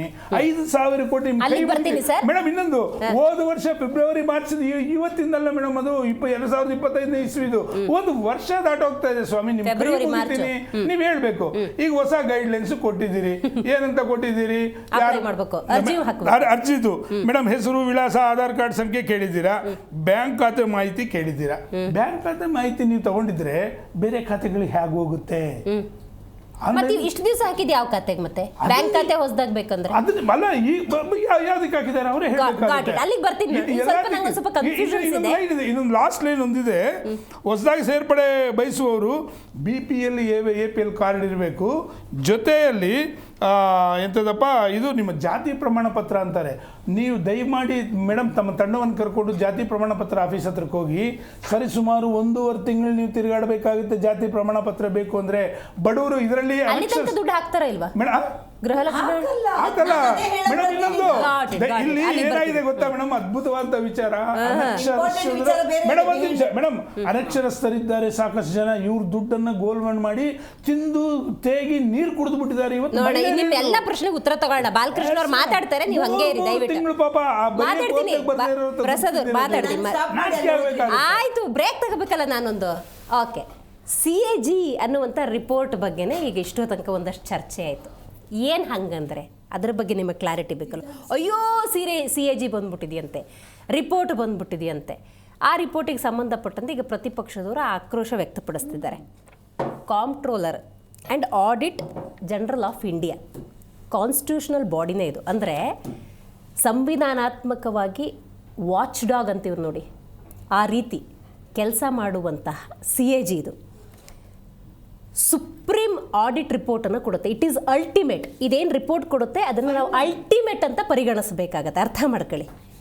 ಎಲ್ಲಿ ಸ್ಟೇಟಲ್ಲಿ ಅಂದರೆ ಒಂದು ರಾಜ್ಯ ಅಂತ ಪರಿಗಣನೆಗೆ ನಾವು ತಗೊಂಡಾಗ ಎಫಿಷಿಯೆಂಟಾಗಿ ಯಾವುದೇ ಅಕ್ರಮ ಇಲ್ಲದೆ ಲೀಗಲ್ ಆಗಿ ಫಂಡ್ ಟ್ರಾನ್ಸ್ಫರ್ ಆಗ್ತಿದೆಯಾ ಅಂತ ವಾಚ್ ಡಾಗ್ ಥರ, ಅಂದರೆ ಒಂದು ನಾಯಿ ಮನೇನ ಹೆಂಗೆ ಕಾಯುತ್ತೆ ರಕ್ಷಣೆಗಾಗಿ, ಆ ಥರ ಕಣ್ಣಿಟ್ಟು ಕಾಯುವಂತಹ CAG ವರದಿ ಅದು.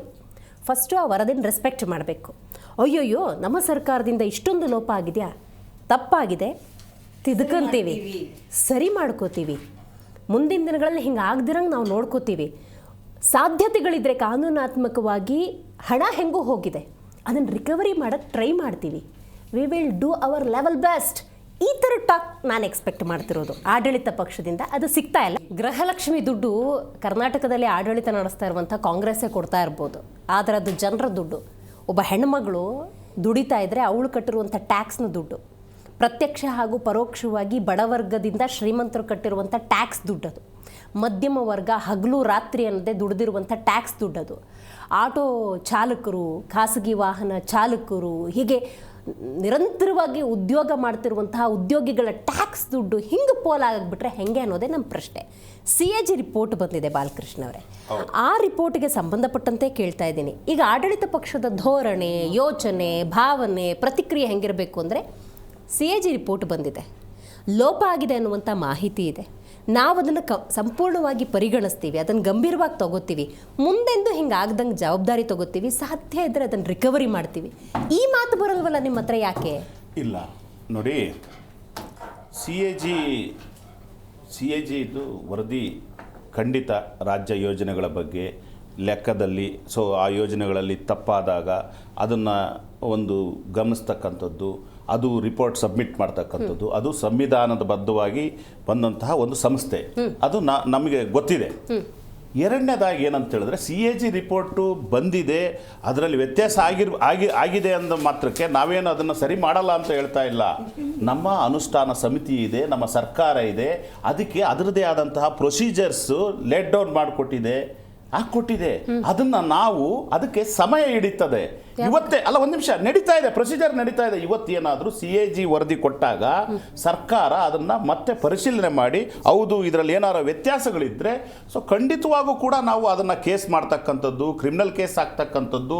ಸೊ ಇವೆಲ್ಲ ಪ್ರಕ್ರಿಯೆಗೆ ಕಾನೂನು ತನ್ನದೇ ಆದ ಸಮಯವನ್ನು ತೆಗೆದುಕೊಳ್ತದೆ. ಇವತ್ತು BJP ಸಿಂಪಲ್ ಒಂದು ಎಕ್ಸಾಂಪಲ್ ಹೇಳ್ತೇನೆ. ನೀವು ಹೇಳಿದ ಮಾತಿಗೆ ನಾನೇ ಅಥವಾ ಒಬ್ಬ ಮಹಿಳೆ ಅಂತ ಅನ್ಕೊಳ್ಳೋಣ, 24 ರೂಪಾಯಿ ಮೊಸರು ಪ್ಯಾಕೆಟಿಗೆ ಅಂಗಡಿಯವರು ಪ್ರತಿ ಸಲ 26 ರೂಪಾಯಿ ತಗೋತಿರ್ತಾರೆ, ಇನ್ನೊಂದು ಸತಿನೂ 26 ರೂಪಾಯಿ ನನ್ನ ಹತ್ರ ತಗೋತಿರ್ತಾರೆ. ನಾನು ಅಂಗಡಿಯವ್ರ ಮೇಲೆ ನಂಬಿಕೆ, 24 ರೂಪಾಯೋ 26 ರೂಪಾಯಿ ಅಂತ ಯೋಚನೆನೇ ಮಾಡಿರಲ್ಲ, 26 ರೂಪಾಯಿ ರಿಪೀಟೆಡ್ಲಿ ಹಾಕ್ತೀನಿ. ಎಷ್ಟು ಸತಿ ಹಾಕ್ಬೋದು? 4 ಸತಿ ಹಾಕ್ಬೋದು. 5ನೇ ಸತಿ ಜ್ಞಾನೋದಯ ಆಗುತ್ತೆ ನನಗೆ. ಒಂದು ಸತಿ let me check the packet, ಅರೆ ರೇ 24 ರೂಪಾಯಿ ನೋಡಿದ್ರೆ 26 ರೂಪಾಯಿ ತಗೋತಿದ್ದಾರೆ ಅಂತ ಒಂದು ಎಕ್ಸಾಂಪಲ್. ಹಾಗೆ ಸರ್ಕಾರಕ್ಕೆ 3 ವರ್ಷ ಬೇಕಾಯ್ತಾ ತಿಳ್ಕೊಳ್ಳೋಕ್ಕೆ? ಒಂದು ನಿಮಿಷ ಮೇಡಮ್, 3 ವರ್ಷ ಅಂತ ಯಾರು ಹೇಳಿದರು? ಹಿಂದೆನೂ ಕೂಡ ಯಾವುದೇ ₹1 ವ್ಯತ್ಯಾಸ ಬಂದ್ರೂ ಈ ವರದಿಗಳಲ್ಲಿ ಬರೀ ಇದೊಂದೇ ಈ ಸ್ಕೀಮ್ ಅಂತಲ್ಲ, ಹಲವಾರು ರಾಜ್ಯ ಸರ್ಕಾರದ ಸ್ಕೀಮ್ಗಳು, ಇವತ್ತು ಕೇಂದ್ರ ಸರ್ಕಾರದ ಸ್ಕೀಮ್ಗಳಲ್ಲೂ ಕೂಡ ವ್ಯತ್ಯಾಸಗಳು ಬಂದಾಗ ನಾವು ಅದಕ್ಕೆ ಕ್ರಮ ಕೈಗೊಳ್ತಾ ಇದ್ವಿ. ಮೇಡಮ್ ತಪ್ಪು, ಮೇಡಮ್ ನಾವು ತಗೊಂಡಿಲ್ಲ ಅಂತ ಹೇಳ್ಬೇಡಿ. ಸಮಯ ಮೇಡಮ್, ಕಾನೂನಲ್ಲಿ ಅವಕಾಶಗಳಿದೆ, ಅದಕ್ಕೆ ಪ್ರೊಸೀಜರ್ಸ್ ಅರ್ಥ ಆಗ್ತಿಲ್ಲ ಯಾರಿಗೆ. ಅವರು ನೋಡ್ರಿ, BJP ಅವರು ನಮ್ಮ ಮೇಲೆ ಆರೋಪ ಮಾಡಿ ಏನಂತ ಸಿಸ್ಟಮ್ ಅಲ್ಲಿ ಇವತ್ತೇ ಈ ಕೂಡಲೇ ಒಂದು ನಾನು ತೀರ್ಮಾನ ಮಾಡಿ ಜಡ್ಜ್ಮೆಂಟ್ ಕೊಡ್ಲಿಕ್ಕಾಗಲ್ಲ. ನಾವು ಕೇಸ್ಗೆ ಇನ್ವೆಸ್ಟಿಗೇಷನ್ ಇನ್ನಿಗೆ ಲೆಟರ್ಗಳು ಬರೆದಿದ್ದೇವೆ, ಪರಿಶೀಲನೆ ಎಲ್ಲ ಜಿಲ್ಲಾಧಿಕಾರಿಗಳಿಗೆ ಲೆಟರ್ ಬರೆದಿದ್ದೇವೆ.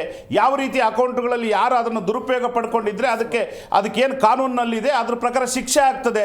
ಸೊ ಅದನ್ನೆಲ್ಲ ಸರ್ಕಾರ ಗಮನಿಸ್ತಿಲ್ಲ ಅಂತ ಬೇರೆ ಯಾಕೆ ಭಾವಿಸ್ಬೇಕು? ಅದನ್ನ ನೀವು ನಿಮ್ಮ ಸ್ವಂತ ಹಣ ಆಗಿದ್ರೆ, ನೀವು ನಿಮ್ಮ ಸ್ವಂತ ಹಣ. ಒಂದ್ ನಿಮಿಷ, ಕಾಂತಿ ಶೆಟ್ಟಿ ಅವರೇ ನೀವು ಮತ್ತೆ ಡಿಸ್ಟರ್ಬ್ ಮಾಡಬೇಡಿ, ಅರ್ಥ ಮಾಡ್ಕೊಳ್ಳಿ. ನಮ್ಮ ಸರ್ಕಾರ ತನ್ನ ಕ್ರಮವನ್ನು ಕೈಗೊಳ್ತಾ ಇದೆ, ನೀವು ಇಲ್ಲ ಅಂತ ಯಾಕೆ ತಿಳ್ಕೊಳ್ತೀರಾ? ಅದನ್ನ ನಾನು ಹೇಳ್ತಾ ಇದ್ದೀನಿ. ನಾನು ಇಲ್ಲ ಅಂತ ಎಲ್ಲಿ ಹೇಳಿದೆ? ಪ್ರತಿಪಕ್ಷದವರು ಕಾಂಗ್ರೆಸ್ನವರು ಅಲ್ಲ, ಪ್ರತಿಪಕ್ಷದವರು BJP ಅವರು JDS ಅವರು ನೀವು ಸರಿಯಾಗಿ ಕ್ರಮ ತಗೊಂತಿಲ್ಲ ಅಂತ ಎಲ್ಲಿ ಹೇಳಿದ್ದಾರೆ? ಅವ್ರು ಹೇಳ್ತಿರೋದು ಸರಿಯಾಗಿ ಕ್ರಮ ತಗೊಂತಿಲ್ಲ ಅಂತ. ಅಲ್ಲಿ ಹೇರ್ಲೈನ್ ಡಿಫ್ರೆನ್ಸ್ ಇದೆ, ಅರ್ಥ ಮಾಡ್ಕೊಳ್ಳಿ ದಯವಿಟ್ಟು. ನೀವು ನಿಮ್ಮ ಸ್ವಂತ ದುಡ್ಡಾಗಿದ್ರೆ ಪೋಲಾಗಕ್ಕೆ ಬಿಡ್ತೀರೇನ್ರಿ ಮೇಡಮ್? ನಮ್ಮ ನೋಡ್ರಿ, ಅನುಷ್ಠಾನ ಸಮಿತಿ ಮಾಡಿದಾಗ ಮೃತರ ಅಕೌಂಟ್ ಹೋಗುತ್ತೆ, ಟ್ಯಾಕ್ಸ್ ಪೇಯರ್ ಹೋಗುತ್ತೆ ಅಂತ ನಿಮಗೆ ಕಡೆ ಪಕ್ಷ ಒಂದು 6 ತಿಂಗಳಾದ್ಮೇಲೆ ಗೊತ್ತಾಗ್ಬೇಕಲ್ವಾ? ಸಿಂಪಲ್ ವಿಚಾರ ಅರ್ಥ ಆಗ್ತಾ ಇಲ್ಲ ನಿಮಗೆ. ಒಂದು ಸರ್ಕಾರ ಅಂದ್ರೆ ಏನು, ಒಂದು ವ್ಯವಸ್ಥೆ, ನಾವು ಕ್ರಮ ಕೈಗೊಳ್ಳಕ್ ಬರ್ದಿದೀವ್ರಿ, ಬರ್ದಿಲ್ಲ ಅಂತ ಯಾರು ಹೇಳ್ತಾ ಇದಾರೆ? ಆದ್ರೆ ನಿಮಗೆ ಅದು ಅರ್ಥ ಆಗ್ತಾ ಇಲ್ಲ. ಅದನ್ನ ಹೇಳೋದು ಯಾಕೆ? ನಿಮ್ಮ ಅವರ ಸಂಸ್ಕೃತಿ ತಿಳಿತದೆ ಮೇಡಮ್. ಅದು ಪ್ರೋಸೆಸ್, ರೆಗ್ಯುಲರ್ ಪ್ರೋಸೆಸ್ ನಡೀತಾ ಇರ್ತದೆ, ಎಲ್ಲ ಮಾಡಿದೀವಿ ನಾವು. ಅವ್ರು ಹೇಳ್ತಿರೋದು ಸುಖ ಸುಮ್ಮನೆ ಹೇಳ್ತಾ ಇದಾರೆ. ಕಾಂತಿ ಶೆಟ್ಟಿ ಬರ್ದಿದೀವಿ ಮೇಡಮ್ ಅವರೇ, ಬಂದ್ರೆ ಅದನ್ನ ಕ್ರಮ ಬರೀರಿ. ಇನ್ನೊಂದು 10 ವರ್ಷ ಆಗ್ಲಿ, ಅದು ಜನರ ದುಡ್ಡು ಪೋಲಾಗ್ತಿರ್ಲಿ, ಹಗಲು ರಾತ್ರಿ ದುಡಿತಿದ್ದಾರೆ ಇವತ್ತು ನಮ್ಮ ಕರ್ನಾಟಕದ ಹೆಣ್ಣು ಮಕ್ಕಳು. ಗೊತ್ತಾಯ್ತಲ್ಲ, ನೈಟ್ ಶಿಫ್ಟ್ ಒಂದೇ ಹೆಣ್ಣು ಮಕ್ಕಳು ಆಟೋ ಡ್ರೈವರ್ ಇದ್ದಾರೆ, ಪ್ರತ್ಯಕ್ಷ ಹಾಗೂ ಪರೋಕ್ಷವಾಗಿ ಟ್ಯಾಕ್ಸ್ ಪೇಯರ್ಸ್ ಇದ್ದಾರೆ. ನನಗೆ ಹೋಟೆಲ್ ಕ್ಯೂಚ್ದಂಗಾಗತ್ತೆ ಆ ದುಡ್ಡು ಹಿಂಗ್ ಪೋಲಾಗದ್ ನೋಡಿದ್ರೆ. No, ಆಗಿದೆ. ಒಂದ್ ಮೇಡಮ್ ಬಿಜೆಪಿ ಗೌರ್ಮೆಂಟ್ ಇದ್ದಾಗ ಮೈನಿಂಗ್ ಅಲ್ಲಿ ಸಾವಿರಾರು ಕೋಟಿ ಲಾಸ್ ಆಯ್ತು ಅಂತ ಬರೆದ್ರು. ಕಾಂತಿ ಸೊ ಅವತ್ತು ನಾವು ಶಿಕ್ಷಕರೇ, ಕೇಸ್ ಆಗಕ್ಕೆ ಎಷ್ಟು ವರ್ಷ ಹಿಡಿತು? ಅವ್ರಿಗೆ problem Procedure ಅರ್ಥ ಅರ್ಥ ಆಗ್ತಿಲ್ಲ ಆಗ್ತಿಲ್ಲ, ನಿಮಗೆ. ನಿಮಗೆ ಅರ್ಥ ಆಗ್ತಾ ಇಲ್ಲ ಅಂದ್ರೆ ಪ್ರೊಸೀಜರ್. No. ನೀವು ಯು ಆರ್ ನಾಟ್ ನೋಡ್ರಿ, ಒಂದು ಸರ್ಕಾರ ಏಕಾಏಕಿ ನಿರ್ಧಾರವನ್ನು ತೆಗೆದುಕೊಳ್ಳಕ್ ಆಗಲ್ಲ. ಪ್ರೊಸೀಜರ್ ನಡೀತಾ ಇದೆ. Deadline ಇಟ್ಕೊಂಡಿದ್ದೀರಾ? ನಿಮಗೆ ಅರ್ಥನೇ ಆಗ್ತಾ Deadline ಇಲ್ಲ. ಇಟ್ಕೊಂಡಿದ್ದೀರಾ? ಪ್ರೊಸೀಜರ್ ನಿಮಗೆ Deadline ಇಟ್ಕೊಂಡಿದ್ದೀರಾ? ಅದನ್ನ ಚರ್ಚೆ ಮಾಡಿ ಇನ್ನೊಂದ್ಸರಿ ದಿವ್ಯಾ, ತರ್ತೀನಿ please. ಡೇಟನ್ನ. ನಾನು What is ಮಾತಾಡೋದು ಕಾಂಗ್ರೆಸ್ ಪಕ್ಷದವರಿಗೆ ಅರ್ಥ ಆಗ್ತಿಲ್ಲ. ಅವ್ರು ಯಾರು ನಿಮಗೆ ಅರ್ಥ ಆಗ್ತಿಲ್ಲ ಅಂತ ಹೇಳಿದ್ರೆ ನಿಮಗೆ ಕಾನೂನಿನ ಜ್ಞಾನ ಇಲ್ಲ ಅಷ್ಟೇ. ನಾನು ಅದನ್ನ ನಿಮಗೆ ಅರ್ಥ ದಿವ್ಯಾ, ಬಾಲಕೃಷ್ಣ ದಿವ್ಯಾ ನಮ್ಮ ಊರ್ ಕಡೆ ಒಂದು ಗಾದೆ ಇದೆ ದಿವ್ಯಾ. ನಿಮ್ಮ ಹೆಸರು ಏನಂತ ಹೇಳಿದ್ರೆ ಮುಂದಾಸ್ 33 ಅಂತ ಹೇಳಿದ್ರೆ ಆ ತರ ಚರ್ಚೆ ನಾವು ಇವತ್ತು ಮಾಡ್ತಾ ಇದೀವಿ. ಬ್ಯಾಂಕ್ ಖಾತೆನೇ ಇಲ್ಲದೆ 46 ಕೋಟಿ 52 ಲಕ್ಷ ಹಾಕಿರುವಂತ ಅದ್ಭುತ ತಂತ್ರಜ್ಞಾನದ ನಿರ್ಮಾತೃ ಮಾಡ್ತೀವ್ರಿ. ಮಾತಾಡಕ್ ಬಿಡಿ.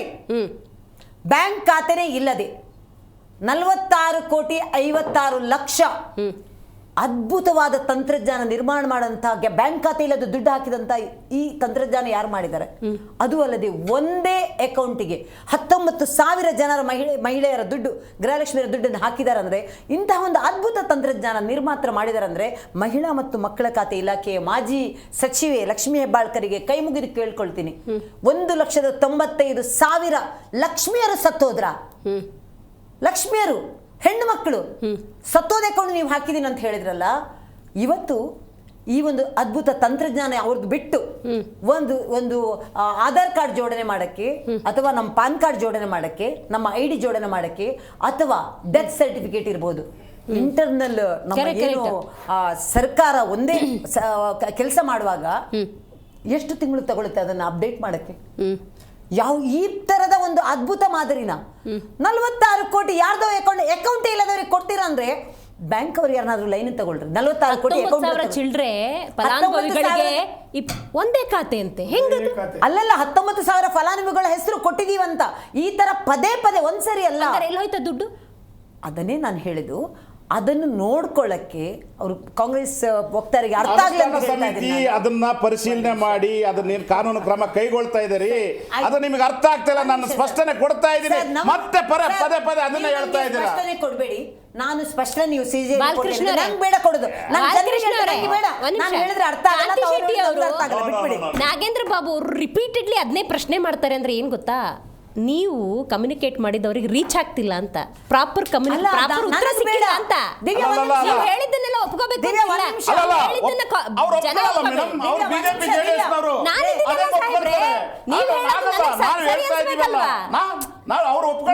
ನನಗ್ ಸರಿ ಅನ್ಸ್ಬೇಕಲ್ವಾ? ಸರಿ ಅಂದ್ರೆ ಚರ್ಚೆ ಮಾಡೋಣ.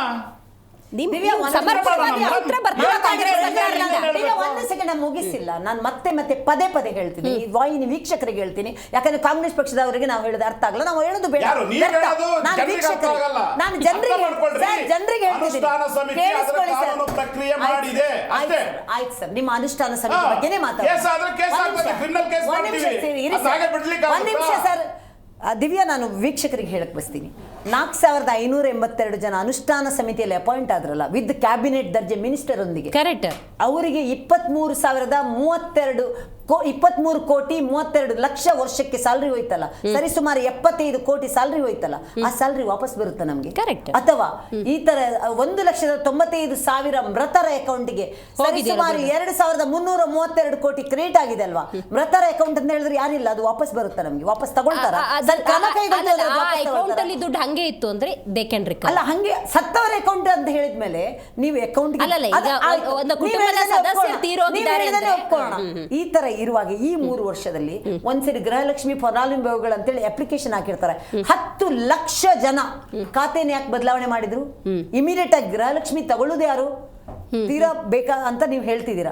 10 ಲಕ್ಷ ಜನ ಆ ಅಕೌಂಟ್ ಏನ್ ಕೊಟ್ಟಿದಾರ, ಆ ಅಕೌಂಟೇ ಇಲ್ಲ ಅಂದ್ರೆ ಎಲ್ಲಿ ಸೋರಿಕಾಗ್ತಾ ಇದೆ, ಏನಾಗ್ತಾ ಇದೆ, ನಮ್ಮ ತಂತ್ರಜ್ಞಾನ ಎಲ್ಲಿ ಹೋಗ್ತಾ ಇದೆ? ಮೈನಿಂಗ್ ನಲ್ಲಿ ಸೋರಿಕೆ ಆಯ್ತಲ್ಲ, 1,000 ಕೋಟಿ ಸೋರಿಕೆ ಆಯ್ತಲ್ಲ, ಆಗ ಅದನ್ನ ಎಲ್ಲಿ ತಂದು ಕೊಡ್ತೀರಾ ನೀವು? ಹೇಳ್ರಿ, ಅದೇ CAG ವರದಿನಲ್ಲಿ ರಿಪೋರ್ಟ್ ಇದೆ. ಹೇಳ್ರಿ, ಅಲ್ರಿ ನೀವು ಏನೋ ಮಾತಾಡ್ಬೇಡ್ರಿ. ನಾನು CAG ವರದಿನಲ್ಲಿ ಹೇಳಿತ್ತು, ನಿಮ್ಮ ಸರ್ಕಾರ ಯಡಿಯೂರಪ್ಪನವ್ರ ಸರ್ಕಾರದಲ್ಲಿ ಹಣದ್ರು ಇದೇನು ಮೈನಿಂಗ್ ಇದಾಗಿದೆ ಅಂತೇಳಿ ಅದ್ರ ಬಗ್ಗೆ ನೀವೇನ್ ಹೇಳ್ತೀರಾ? ಹಣ ಎಲ್ಲಿಂದ ತಂದು ಕೊಡ್ತೀರಾ? ಉತ್ತರ ಕೊಡ್ರಿ. ಓಕೆ ನಾಗೇಂದ್ರ ಬಾಬು ನಾನು ನೀವು ಹೇಳಿ. ಕೇಳ್ತಾ ಇರೋದು- ಈಗ ಅಲ್ಲ, ಹೊಸದಾಗಿ ಅದಕ್ಕೆ ಉತ್ತರ ಕೊಡ್ರಿ. ನಾನ್ ನಿಮ್ಮ ಮೈನಿಂಗ್ ಕೂಡ ಉತ್ತರ ಸಾವಿರಾರು ಕೊಡ್ತೀನಿ ಕೋಟಿ ಪ್ರಕೃತಿ ನಾಶ ಆಯ್ತು, ಅದಕ್ಕೆ ಉತ್ತರ ಕೊಡಿ. ಅದೇ ಸಿಎಜಿ ರಿಪೋರ್ಟಿಗೆ ಹೇಳಿ ಉತ್ತರ ಕೊಡ್ರಿ. ಬಾಲಕೃಷ್ಣ ಅವರೇ, ಬಾಲಕೃಷ್ಣ ಅವರೇ, ನೀವು ತಂದು ಕೊಡ್ತೀರಾ ವಾಪಸ್ಸು? ಪ್ರಕೃತಿ ನಾಶ ಬಗ್ಗೆ ಮಾತಾಡ್ತಿದ್ದೀರಿ. ವಾಪಸ್ ತಂದು ಕೊಡ್ತಾರ ಅವರು? ಯಾವ ಲಾಸ್ ಪ್ರಕೃತಿ ಆಗಿರೋದು ನಾಶ? ಮೈನಿಂಗ್ ಕೇಸ್ ಹೇಳ್ತಾ ಇದ್ದೀನಿ ನಾನು. ಬಿಡದಿಲ್ ಮರ ಕಡಿಬೇಡಿ, ಬಾಳೆ ತೋಟ ಕಡಿಬೇಡಿ, ಪ್ರಕೃತಿ ನಾಶ ಆಗುತ್ತೆ. ಟೌನ್ಶಿಪ್ ಮಾಡಬೇಡಿ ದಯವಿಟ್ಟು. ದಿವ್ಯಾ, ಯಾರು? ಪ್ರಕೃತಿ ಬಗ್ಗೆ ಮಾತಾಡ್ಬೇಡಿ. ಲಕ್ಷ್ಮಿಯರು ಆ ನೈತಿಕತೆ ಇಲ್ಲ. ಪ್ರಕ್ರಿಯೆ ಮೇಡಮ್, ಅದು ಒಂದು ಬದಲಾವಣೆ ಆಗ್ಬೇಕು. ನೈತಿಕತೆ ಇಲ್ಲ ನಿಮ್ಗೆ. ಟ್ರಾಫಿಕ್ ಸಮಸ್ಯೆಯಿಂದ ಹೊಸ ನಗರ ನಿರ್ಮಾಣ ಆಗ್ಬೇಕು. ಅದು ಈಗಾಗಲೇ ಟ್ರಾಫಿಕ್ ಸಮಸ್ಯೆ ಮುಗ್ದೋದ್ರೆ ಅಲ್ಲಲ್ಲ, ನೀವು ಯಾದಗಿರಿ ಇದೆ, ರಾಯಚೂರು ಇದೆ, ಬೆಳಗಾವಿ ಇದೆ, ಬಿಜಾಪುರ ಇದೆ, ಮಾಡಿ ಟೌನ್ಶಿಪ್ ಮಾಡೋದಾದ್ರೆ. ಓಕೆ ಬಾಲಕೃಷ್ಣ ಅವರೇ ನಿಮಿಷ, ಕಾಂತಿ ಶೆಟ್ಟಿ ಅವರೇ ನಿಮಿಷ, ನಾಗೇಂದ್ರ ಬಾಬು ಅವರೇ, ಈಗ ಹೊಸದಾಗಿ ಅರ್ಜಿ ಹಾಕಿದಾರಲ್ಲ, ಇವ್ರಿಗೆ ಏನು ಕಾನ್ಫಿಡೆನ್ಸು ಮುಂದೆ ಅಕ್ರಮ ಆಗಲ್ಲ ಅಂತೇಳಿ?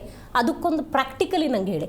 ಹೊಸದಾಗಿ ಅರ್ಜಿ ಹಾಕಿ ಹೊಸದಾಗಿ ಗೃಹಲಕ್ಷ್ಮಿ ಯೋಜನೆಗೆ ತಗೊಂಡ ತಕ್ಷಣ ಯಾವುದೇ ಅಕ್ರಮ ಆಗಲ್ವಾ ಅಂತ ಒಂದು ಪ್ರಶ್ನೆ. ಎರಡನೇದು, ಈ ಪ್ರೋಸೆಸ್ ಆಗೋಕ್ಕೆ ಆಲ್ಮೋಸ್ಟ್ ಒಂದು 2 ತಿಂಗಳು ಅಂತ ಇಟ್ಕೊಳ್ಳೋಣ. ಅಷ್ಟರ ಒಳಗೆ ಹಣ ಬರುತ್ತಾ? ಈಗ ಹೆಂಗೂ ಎಷ್ಟೋ ಜನ ಫಲಾನುಭವಿಗಳಿದ್ರಲ್ಲ, ಅವ್ರಿಗೆ ಅಕೌಂಟಿಗೆ ಹಣ ಹೋಗುತ್ತಾ? ದಿವ್ಯಾ ಅವರೇ, ದಯಮಾಡಿ ನನಗೆ ಇವಾಗ ಏನೋ ನಾನು ಡಿಸ್ಟರ್ಬ್ ಮಾಡಿದ್ರೆ ಸಿಕ್ಕಾಪಟ್ಟೆ ಕೂಗ್ಬಿಡ್ತೀನಿ. ದಯವಿಟ್ಟು ಗೌರವವಾಗಿರ್ಬೇಕು ಅಂತ ಮತ್ತೆ ಕೇಳ್ಕೊತಾ ಇದ್ದೀನಿ. ನಮ್ಮ ಊರ ಕಡೆ ಒಂದು ಗಾದೆ ಇದೆ, ಊರೆಲ್ಲ ಕೊಳ್ಳೆ ಹೊಡೆದ ಮೇಲೆ ಬಾಗಿಲು ಹಾಕೊಂಡ್ರಂತ. ಈ ಪಾಪ ಮನೆ ಕಾಂಗ್ರೆಸ್ ಹೋಗ್ತಾರೆ ಹೇಳ್ತಿದ್ದಾರೆ, BJP ಹೋಗ್ತಾರೆ ಕೇಳ್ತಾ ಇದ್ದಾರೆ. ನೀವು ಮೈನಿಂಗ್ ವಿಷಯದಲ್ಲಿ ನೀವು ಇದಾಗಿದೆ, ನಾವು ಕೊಳ್ಳೆ ಹೊಡೆದಿದ್ದೀವಿ, ನೀವು ಕೊಳ್ಳೆ ಹೊಡೆದಿದ್ದೀರಾ, ನಾವು ಕೊಳ್ಳೆ ಹೊಡೆದಿದ್ದೀವಿ ಅಂತಕ್ಕಂಥ ರೀತಿಯಲ್ಲಿ ಏನಾದರೂ ಹೇಳ್ತಿದ್ರು. ನೀವು ಮಾಡಿದ್ರೆ ನಾವು ಮಾಡಿದ್ರೆ ತಪ್ಪಿಲ್ವಾ ಅಂತಕ್ಕಂಥದ್ದು ಅವ್ರು ಸ್ಪಷ್ಟವಾದಂಥದ್ದು. ಮೇಡಮ್, ಗಂಭೀರವಾದಂಥ ವಿಚಾರ ಇಲ್ಲಿ ಏನಿದೆ ಅಂತಂದರೆ, ನೋಡಿ, ಇವರು ರಿಕವರಿ ಮಾಡ್ತೀವಿ ಅಂತಕ್ಕಂಥದ್ದನ್ನು ಕೇಸ್ ಹಾಕ್ತಾರಂತೆ. ಯಾರು ನಮ್ಮ ಮಕ್ಕಳು ಮೊಮ್ಮಕ್ಕಳು ಅವ್ರು ಸತ್ತ ಮೇಲೆ ಆ ಕೇಸ್ ಡಿಸೈಡ್ ಆಗುತ್ತೆ. ಆವತ್ತಿಗೆ ಫಲಾನುಭವಿಗಳು ಇರಲ್ಲ, ಇವ್ರ ಸರ್ಕಾರನೂ ಇರೋದಿಲ್ಲ. ನಂಬರ್ 1. ನಂಬರ್ 2, ಇವ್ರದೇ ಆದಂಥ ಮಹಾನ್ ನಾಯಕರುಗಳು ಕೆಲವು ಪದ ಬಳಕೆ ಮಾಡಿದ್ದಾರೆ. ನಾವು ಕೊಡ್ತಾ ಇರ್ತಕ್ಕಂಥ ಅತಿ ಕಡಬಡವರು ಯಾರು ಇವತ್ತು ಈ ಗೃಹಲಕ್ಷ್ಮಿ ಯೋಜನೆಯಲ್ಲಿ ಫಲಾನುಭವಿಗಳಿದ್ದಾರಲ್ಲ, ಕೆಲವರು ಮನೆ ಕಟ್ಕೋತಾ ಇದ್ದಾರೆ, ಗ್ಯಾಸ್ ಮನೆಗೆ ಹಾಕೋತಾ ಇದ್ದಾರೆ, ಊಟಕ್ಕೆ, ಔಷಧಿಗೆ, ಅವ್ರ ಮಕ್ಕಳ ವಿದ್ಯಾಭ್ಯಾಸಕ್ಕೆ, ಈ ರೀತಿ ಅನೇಕ ವಿಚಾರಗಳನ್ನು ಇವರು ಎತ್ತಿದ್ದಾರೆ. ಹಾಗಾದರೆ ಅವ್ರ ಮನೆಗಳನ್ನ ಯಾವ ರೀತಿ ಹಾಳು ಮಾಡಿದ್ದೀರಾ ಅಂತಕ್ಕಂಥದ್ದು ಸ್ಪಷ್ಟವಾಗಿ ಇರಬೇಕಾಗತ್ತೆ. ಅವ್ರ ದುಡ್ಡನ್ನು ತಗೊಂಡೋಗ್ಬಿಟ್ಟು ನೀವು ತಾವೊಂದು ಅದ್ಭುತವಾದ ಮಾತು ಪದೇ ಪದೇ ಹೇಳ್ತಾ ಇದ್ದೀರಾ. 19,020 ಜನರಿಗೆ ಒಂದೇ ಖಾತೆ ಅಂತಂದ್ರೆ, ಒಂದು ನಿಮಿಷ, ಇದರಲ್ಲಿ ನೀವು ಯಾವುದೇ ರೀತಿಯಾದಂಥ ಸಂಶಯ ಇಲ್ಲ. ವ್ಯವಸ್ಥಿತವಾಗಿ ಈ ಯೋಜನೆಗಳ ಮೂಲಕ ಇವರ ಒಂದು ಪಕ್ಷಕ್ಕೆ ಹಣ ಏನು ಒಂದು ಇದಕ್ಕೆ ಚುನಾವಣೆಗಳಿಗೆ ಬೇರೆ ಬೇರೆ ರಾಜ್ಯಗಳಿಗೆ ಕಳಿಸ್ಬೇಕಿತ್ತು. ಒಂದೊಂದು ಸಂದರ್ಭದಲ್ಲಿ ವಾಲ್ಮೀಕಿ ಓಪನ್ ಆಗಿ ಗೊತ್ತಾಯಿತು ತೆಲಂಗಾಣ ಕಳಿಸಿರ್ತಕ್ಕಂಥದ್ದು, ಯಾವ ರಾಜ್ಯಕ್ಕೆ ಹೋಗಿದೆ ಅಂತ. ಇದು ಸ್ಪಷ್ಟವಾಗಿದೆ, ಎಲ್ಲೂ ಹೋಗಿಲ್ಲ. ಇವರು ಬಳಕೆ ಮಾಡ್ಕೊಂಡು ವ್ಯವಸ್ಥಿತವಾಗಿ ಬಳಕೆ ಮಾಡಿಕೊಂಡು ಕೊಟ್ಟಿರ್ತಕ್ಕಂಥ ಆಮೇಲೆ ತಾವೊಂದು ಒಳ್ಳೆ ಪ್ರಶ್ನೆ ಕೇಳಿದ್ರಿ ಮೇಡಮ್, ಇದು ಭಾರಿ ಇಂಪಾರ್ಟೆಂಟ್, ಕೇಳ್ಕೊಳ್ಳಿ. CAG ಇವ್ರ ಮೇಲೆ ಅಸಮಾಧಾನಗೊಳ್ತು. ಏನು ಅಂತೇಳಿ ಇದು ವರದಿ ಓದ್ತೀವಿ ನೋಡಿ. ಗೃಹಲಕ್ಷ್ಮಿ ಯೋಜನೆ ಸಂಬಂಧಿಸಿದಂತೆ ದತ್ತಾಂಶಗಳನ್ನು ನೀಡಿ ಎಂದು ಮಹಿಳಾ ಮತ್ತು ಮಕ್ಕಳ ಅಭಿವೃದ್ಧಿ ಇಲಾಖೆಗೆ ಕೇಳಿದ್ರೆ ಸ್ಪಂದಿಸಿಲ್ಲ. ಬ್ಯಾಂಕ್ ಖಾತೆಗಳ ವಿವರಗಳು, ಅನರ್ಹರಾದ ಫಲಾನುಭವಿಗಳ ಪಟ್ಟಿ, ಫಲಾನುಭವಿಗಳಿಗೆ ಸಂಬಂಧಿಸಿದಂಥ ವಿವರಗಳನ್ನು ಹಲವು ಬಾರಿ ಕೇಳಿದರೂ ಕೂಡ ಇಲಾಖೆ ಮಾಹಿತಿ ನೀಡಿಲ್ಲ. ಏನು ಮಾಡ್ತಿದ್ದಾರೆ ಇಲಾಖೆಯವರು? ಕತ್ತೆಗಳು ಕಾಯ್ತಾ ಇದ್ದಾರೆ. ಹಾಗಾದರೆ ಮಕ್ಕಳ ಕಲ್ಯಾಣ ಇಲಾಖೆಯವರು CAG ವರದಿ ಕೇಳಿದರೂ ಕೂಡ ದತ್ತಾಂಶ ಕೊಡಲ್ಲ ಅಂತಂದರೆ ಯಾರ ಕೈವಾಡ ಇದೆ? ಇದರ ಹಿಂದೆ ದೊಡ್ಡ ವ್ಯಕ್ತಿಯ ಕೈವಾಡ ಇದರಲ್ಲಿದೆ. ಇವರು ಪಕ್ಷ ಬೇರೆ ಬೇರೆ ರಾಜ್ಯಗಳಲ್ಲಿ ಚುನಾವಣೆಗಳಿಗೆ ಈ ಹಣವನ್ನು ಬಳಸ್ತಾ ಇದ್ದಾರೆ ಅಂತಕ್ಕಂಥದ್ದು. ಇನ್ನೊಂದು ನೀವು ಇಂಪಾರ್ಟೆಂಟ್ ಕೇಳಿದ್ದೀರಾ ಮೇಡಮ್, IT ಕಟ್ತಾ ಇರ್ತಕ್ಕಂಥವ್ರು, GST ಇರ್ತಕ್ಕಂಥವ್ರಿಗೆಲ್ಲ ಕೂಡ ಕೊಟ್ಬಿಟ್ಟಿದ್ದಾರೆ ಮೇಡಮ್. ಕರೆಕ್ಟ್. ಅವೈಜ್ಞಾನಿಕ ಯೋಜನೆ, ಮತ್ತೆ ಹೇಳ್ತಾ ಇದ್ದೀನಿ, ಪದ ಬಳಕೆ ಮಾಡ್ತಾ ಇದ್ದೀನಿ. IT GST ಎಲ್ಲ ಇದೆ ಅವ್ರಿಗೆ, ಅವ್ರಿಗೆ ಕೊಟ್ಟಿದ್ದಾರೆ. ಹಾಗಾದ್ರೆ ನೀವೇನು ಯಾವ ರೀತಿ ಫಲಾನುಭವಿಗಳಂತ ಪಟ್ಟಿ ಮಾಡಿದ್ರಿ? ನಿಮಗೊಂದು ಅತಿ ದೊಡ್ಡ ಇನ್ಸಿಡೆಂಟ್ ಹೇಳ್ತೀನಿ. ನನ್ನ ಮನೆ ಪಕ್ಕದಲ್ಲಿ ಒಬ್ಬರು ಮೊನ್ನೆ ಬಂದರು, ಮೇಡಮ್ ಸರ್ ನಿಮ್ಮ ಹತ್ರ ಮಾತಾಡಬೇಕು. ಏನು ಅಂತಂದ್ರೆ, ನಮ್ಮ ಎಲೆಕ್ಟ್ರಿಕ್ ಬಿಲ್ 200 ಯೂನಿಟ್ ಕೊಟ್ಟಿದ್ದಾರೆ ಸರ್. ನಾವು ಕಷ್ಟಪಟ್ಟು 190 ಯೂನಿಟ್ ತನಕನೇ ಓಡಿಸ್ಕೊಳ್ಳೋದು ಡೇಟ್ ಟು ಡೇಟು. ನಾನು ಆ ಡೇಟಲ್ಲಿ ನಾನು ಕಂಪ್ಲೀಟ್ ನಮ್ಮ ಕ್ಯಾಲೆಂಡರಲ್ಲಿ ಎಂಟ್ರಿ ಮಾಡ್ತೀವಿ ಸರ್. ನೋಡಿ, ಓಪನಿಂಗ್ ಕ್ಲೋಸಿಂಗ್ 190 ಇದೆ. ಮೀಟರ್ ರೀಡರ್ ಬಂದ್ಬಿಟ್ಟು 200 ಯೂನಿಟ್ ಅಂತ ಬರೆದ್ಬಿಟ್ಟು 10 ಯೂನಿಟ್ ಓಡೇ ಇಲ್ಲ. ಡೇಟಿಗೆ ನಾವೇ ಸೀಲು, ಸೈನು, ಪೇಪರ್ ಇಟ್ಟು ಎಲ್ಲ ಫೋಟೋ ತಗೊಂಡು ನಿಮ್ಮ ಹತ್ರ ತಂದು ನೋಡಿ ಅಂತಂದರೆ, KB ಹತ್ರಕ್ಕೆ ಹೋಗ್ಬಿಟ್ಟು ನೀವು ಬಿಲ್ ಕಲೆಕ್ಟರ್ ಹತ್ರ ನನಗೆ ಇದು ಮಾಡೋಕ್ಕೆ ಹೇಳಿ ಅಂತಂದರೆ, ತಾವು ಏನಾದರೂ ಪ್ರಾಬ್ಲಮ್ ಆದರೆ ನಂಗೆ ಫೋನ್ ಮಾಡಿ ಅಂದರೆ ಅವ್ರು ನೋಡ್ಬಿಟ್ಟು 197 ಇದೆ, ಪರವಾಗಿಲ್ಲ, 190ಕ್ಕೆ ನಾನು ಅಡ್ಜಸ್ಟ್ ಮಾಡ್ತೀನಿ. ಹೇಗೆ ಮಾಡಿದ್ದೀರಾ ಇದರಲ್ಲಿ? ಎಷ್ಟು ಕೋಟಿ ಲೂಟಿ ಹೊಡಿತಾ ಇದ್ದೀರಾ ಹಣವನ್ನು? 10 ಯೂನಿಟ್ ಜಾಸ್ತಿ ಓಡದೇ ಇರೋದು ನೀವು ಬರ್ದಿದ್ದೀರಾ ಅಂತಂದರೆ ಅದಕ್ಕೆ ದಾಖಲೆ ಬೇಕು ಅಂತಂದರೆ ಮೊನ್ನೆ ಇದೇ ವಕ್ತಾರರು ನಾಳೆ ಇದೇ ಸಂಜೆ ಇಲ್ಲಿ ಬರಲಿ, ನಾನು ಆ ವ್ಯಕ್ತಿನೂ ಕರ್ಕೊಂಬರ್ತೀನಿ, ಸಂಬಂಧಪಟ್ಟ ದಾಖಲಾತಿಗಳು ತೋರಿಸ್ತೀನಿ. ನಾನು ಯಾವುದೇ ಕಾರಣಕ್ಕೂ ಸುಳ್ಳು ಹೇಳ್ತಾ ಇಲ್ಲ, ಇವ್ರ ಬಗ್ಗೆ ಯಾವುದೇ ರೀತಿ ಮಾಡ್ತಾ ಇಲ್ಲ.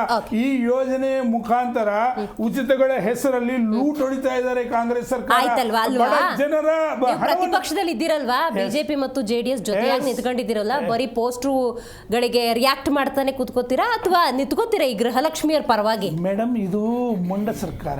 ನೀವು ಏನೇ ಮಾಡಿ ಇವ್ರಿಗೆ ಒಂದು ರೀತಿ ನಾವು ಮಾಡಿದ್ದೆ, ಯಾಕೆಂದ್ರೆ ಸಂಪೂರ್ಣ ಬಹುಮತ ಕೊಟ್ಬಿಟ್ಟಿದ್ದಾರೆ. 5 ವರ್ಷ ನಮ್ದೇ, ನೀವೇನಾದ್ರೂ ಮಾಡ್ಕೊಳ್ಳಿ. 3 ವರ್ಷದಲ್ಲಿ ಏನ್ ಮಾಡಿದ್ರು? ಕುರ್ಚಿ ಕಿತ್ತಾಡಿದ್ರು ಬಿಟ್ರೆ ಬೇರೆ ಏನು ಅಭಿವೃದ್ಧಿ ಬಗ್ಗೆ ಇವರೇನು ಮಾಡಲಿಲ್ಲ. ಈಗ ನಾಳೆ ನಾಡು ಸಂಪುಟ ವಿಸ್ತರಣೆ ಆಗಲಿ, ಇನ್ನು ಏನೇನು ರಾಜ್ಯಾಂತಗಳು ಹೊಡೆದಾಟಗಳಾಗುತ್ತೆ. ಆಮೇಲೆ ಪ್ರತಿಯೊಂದು ವಿಚಾರವನ್ನು ಧೈರ್ಯವಾಗಿ ನಾವು ಎತ್ತಿ ತೋರಿಸಿದ್ದೀವಿ ಮೇಡಮ್ ಕಣ್ಣು ಮುಂದೆ. ನೀವು ಏನೇ ಮಾಡಿದ್ರು ಬಂಡ ಸರ್ಕಾರಕ್ಕೆ ಎಚ್ಚೆತ್ತುಕೊಳ್ತಕ್ಕಂಥ ಒಂದು ಜವಾಬ್ದಾರಿ ಇಲ್ಲ ಇವ್ರಿಗೆ ಅಂತಕ್ಕಂಥ ಸ್ಪಷ್ಟ. ಪ್ರತಿಪಕ್ಷ ರಾಜ್ಯದಲ್ಲಿ ಸ್ವಲ್ಪ ನಿಷ್ಕ್ರಿಯ ಆಗಿದ್ರ ಪರಿಣಾಮ ಇದು. You are not so active. ನೋಡಿ, ಈ 3 ವರ್ಷದಿಂದ ನಾವು ಮಾಡಿರುವಂಥ ಪ್ರೊಟೆಸ್ಟ್ಗಳು ಎಷ್ಟು ಅನ್ನೋದು ನಮಗೆ ಗೊತ್ತಿದೆ. ಪ್ರತಿಯೊಂದನ್ನು ಏನೇ ಹೇಳಿ ನಾವು ಬೇಡ. ಈ ರಾಜ್ಯ ಸರ್ಕಾರದ ವೈಫಲ್ಯವನ್ನು ಅವರದೇ ಸರ್ಕಾರದ MLAಗಳು ಎಷ್ಟು ಜನ ಮಾತಾಡಿಲ್ಲ, ನಾವು ಬೇಡ. ಜನ ಅದನ್ನ ಎಲ್ಲವನ್ನು ನೋಡಿದ್ದಾರೆ ಏನು ಅಂತ ಹೇಳಿ. ಇದು ದೀಪ ಉರಿತಾ ಇರುವಾಗ ಜೋರಾಗಿ ನಂದು ಹೋಗೋ ಜೋರಾಗಿ ಉರಿತಂತ ಆ ಥರ ಇದು ನಡೀತಾ ಇದೆ ಅಷ್ಟೇ, ಬೇರೆ ಇನ್ನೇನಿಲ್ಲ. ನಾನು ಇನ್ನೇನು ಜಾಸ್ತಿ ಹೇಳಿದ್ರೆ ತಪ್ಪಾಗುತ್ತೆ. ಯಾಕಂತ ಹೇಳಿದ್ರೆ ಹಾಗಂತ ನಿಮ್ಮ ಮೇಲೆ ನಂಬಿಕೆ ಇಲ್ಲ ರಾಜ್ಯದ ಜನಕ್ಕೆ. ನೋಡಿ, ಯಾವತ್ತೂ ಕೂಡ ಈ ತರ ಒಂದು ಇಂಥ ಗಂಭೀರ ವಿಷಯ ಹೇಳಿದ್ರು ಕೂಡ ಕಾಂಗ್ರೆಸ್ ಅವರು ಅರ್ಥ ಮಾಡ್ಕೊಳ್ಳಲ್ಲ ಅಂದ್ರೆ ಇನ್ನೇನು ಹೇಳ್ಬೋದು ಹೇಳಿ. ಇವತ್ತು ಅಲ್ಲರಿ, ನೀವೊಂದು ಯಾರನ್ನಾದ್ರೂ ನೀವು ಆರ್ಥಿಕ ತಜ್ಞರನ್ನು ಕೂರಿಸ್ರಿ ಇವ್ರಿಗೆ ಅರ್ಥ ಮಾಡಿಸ್ಲಿಕ್ಕೆ. ಬ್ಯಾಂಕ್ ಖಾತೆಗಳೆಲ್ಲ 46 ಕೋಟಿ ಹೋಗಿದೆ ಅಂತಾರೆ. ಎಷ್ಟು ಸಿಲ್ಲಿ ಆಗಿಲ್ವಾ ಇದು? ಗವರ್ಮೆಂಟ್ ಸಾಧ್ಯ ಇದೆ ಇದು?